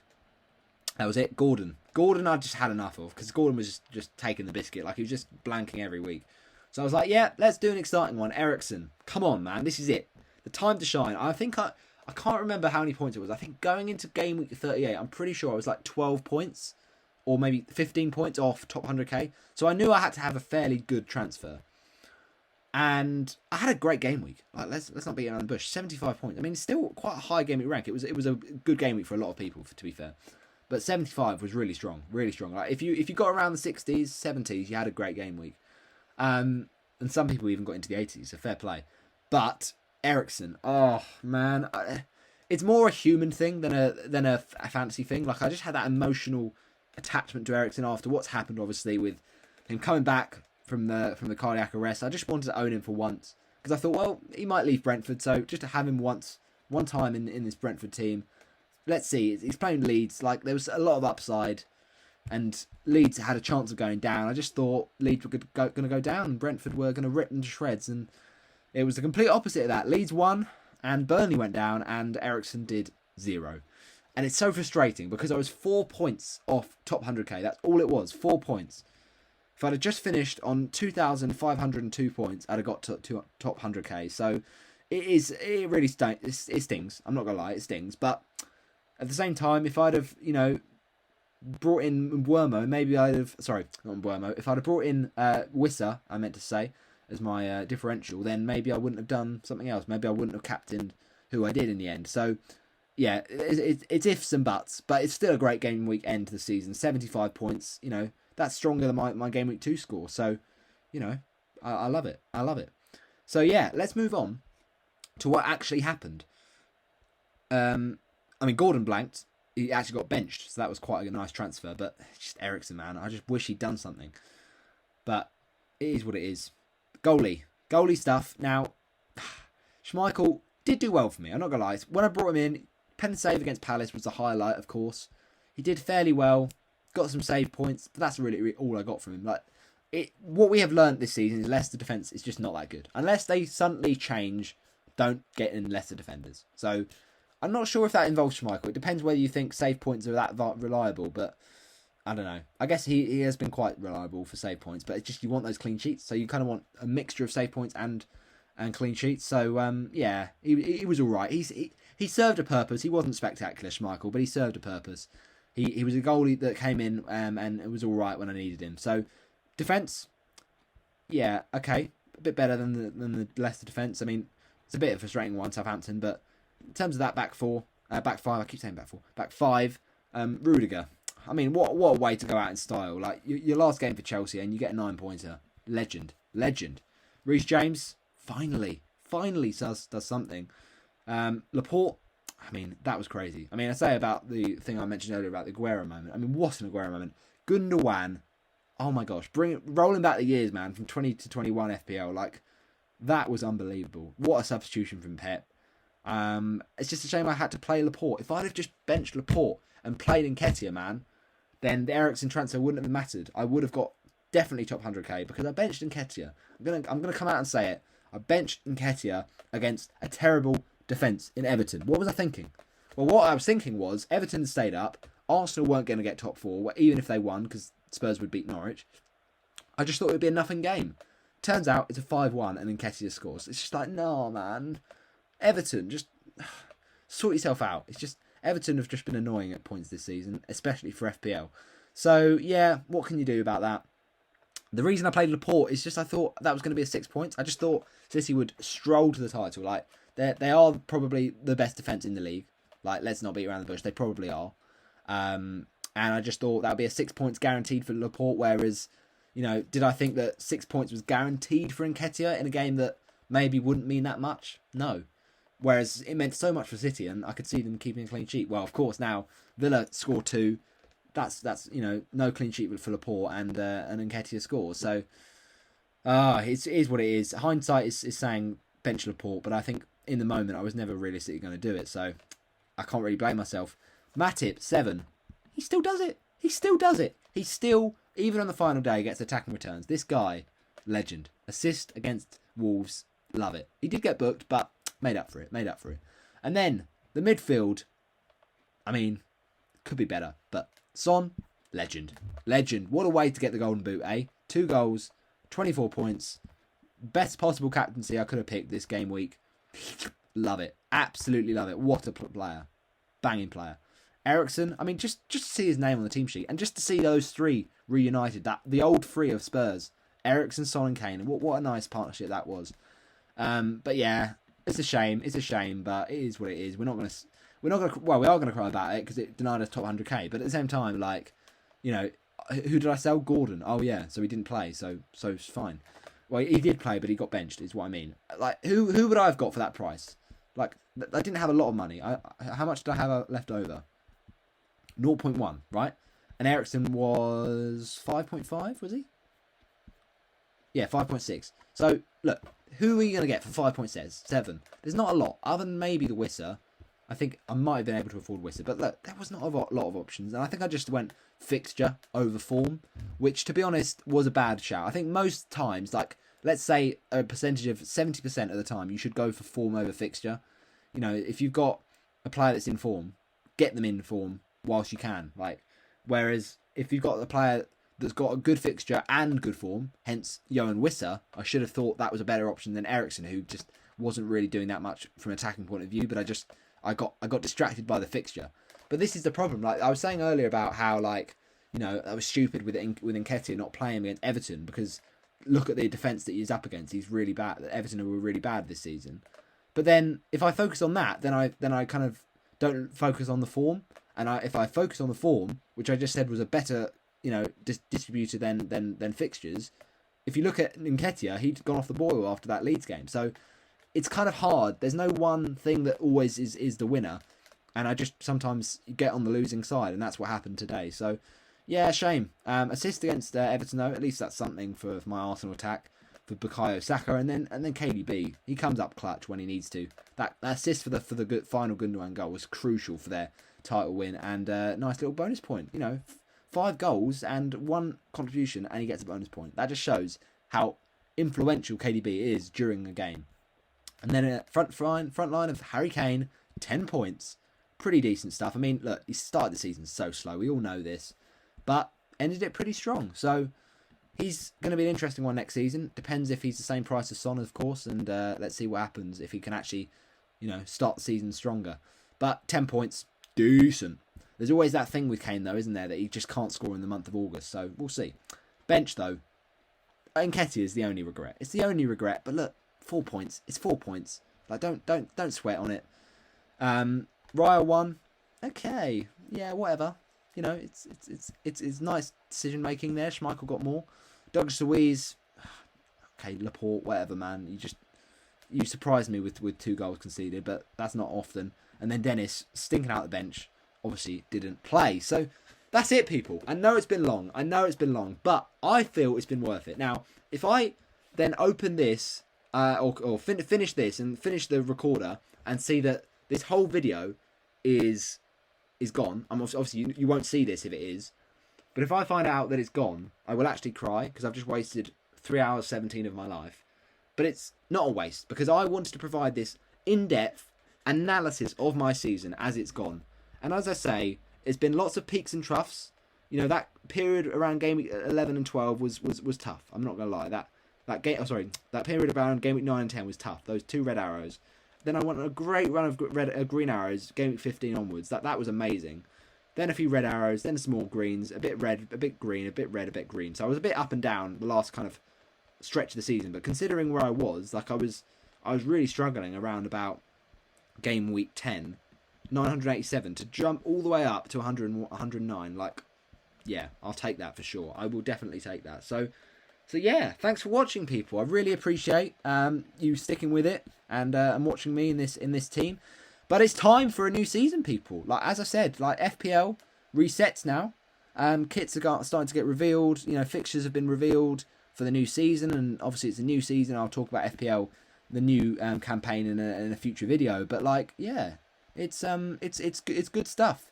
It's interesting stuff, and I'm happy to reflect on it with you. So, as I say, you guys have been legends, as always. Smash a like on it. Comment down below. How did your FPL season go? What was your final rank? Put it in the comment section below. And I shall see you in the next one. It's been a long one, but a goodie. Thanks for watching. Bye-bye.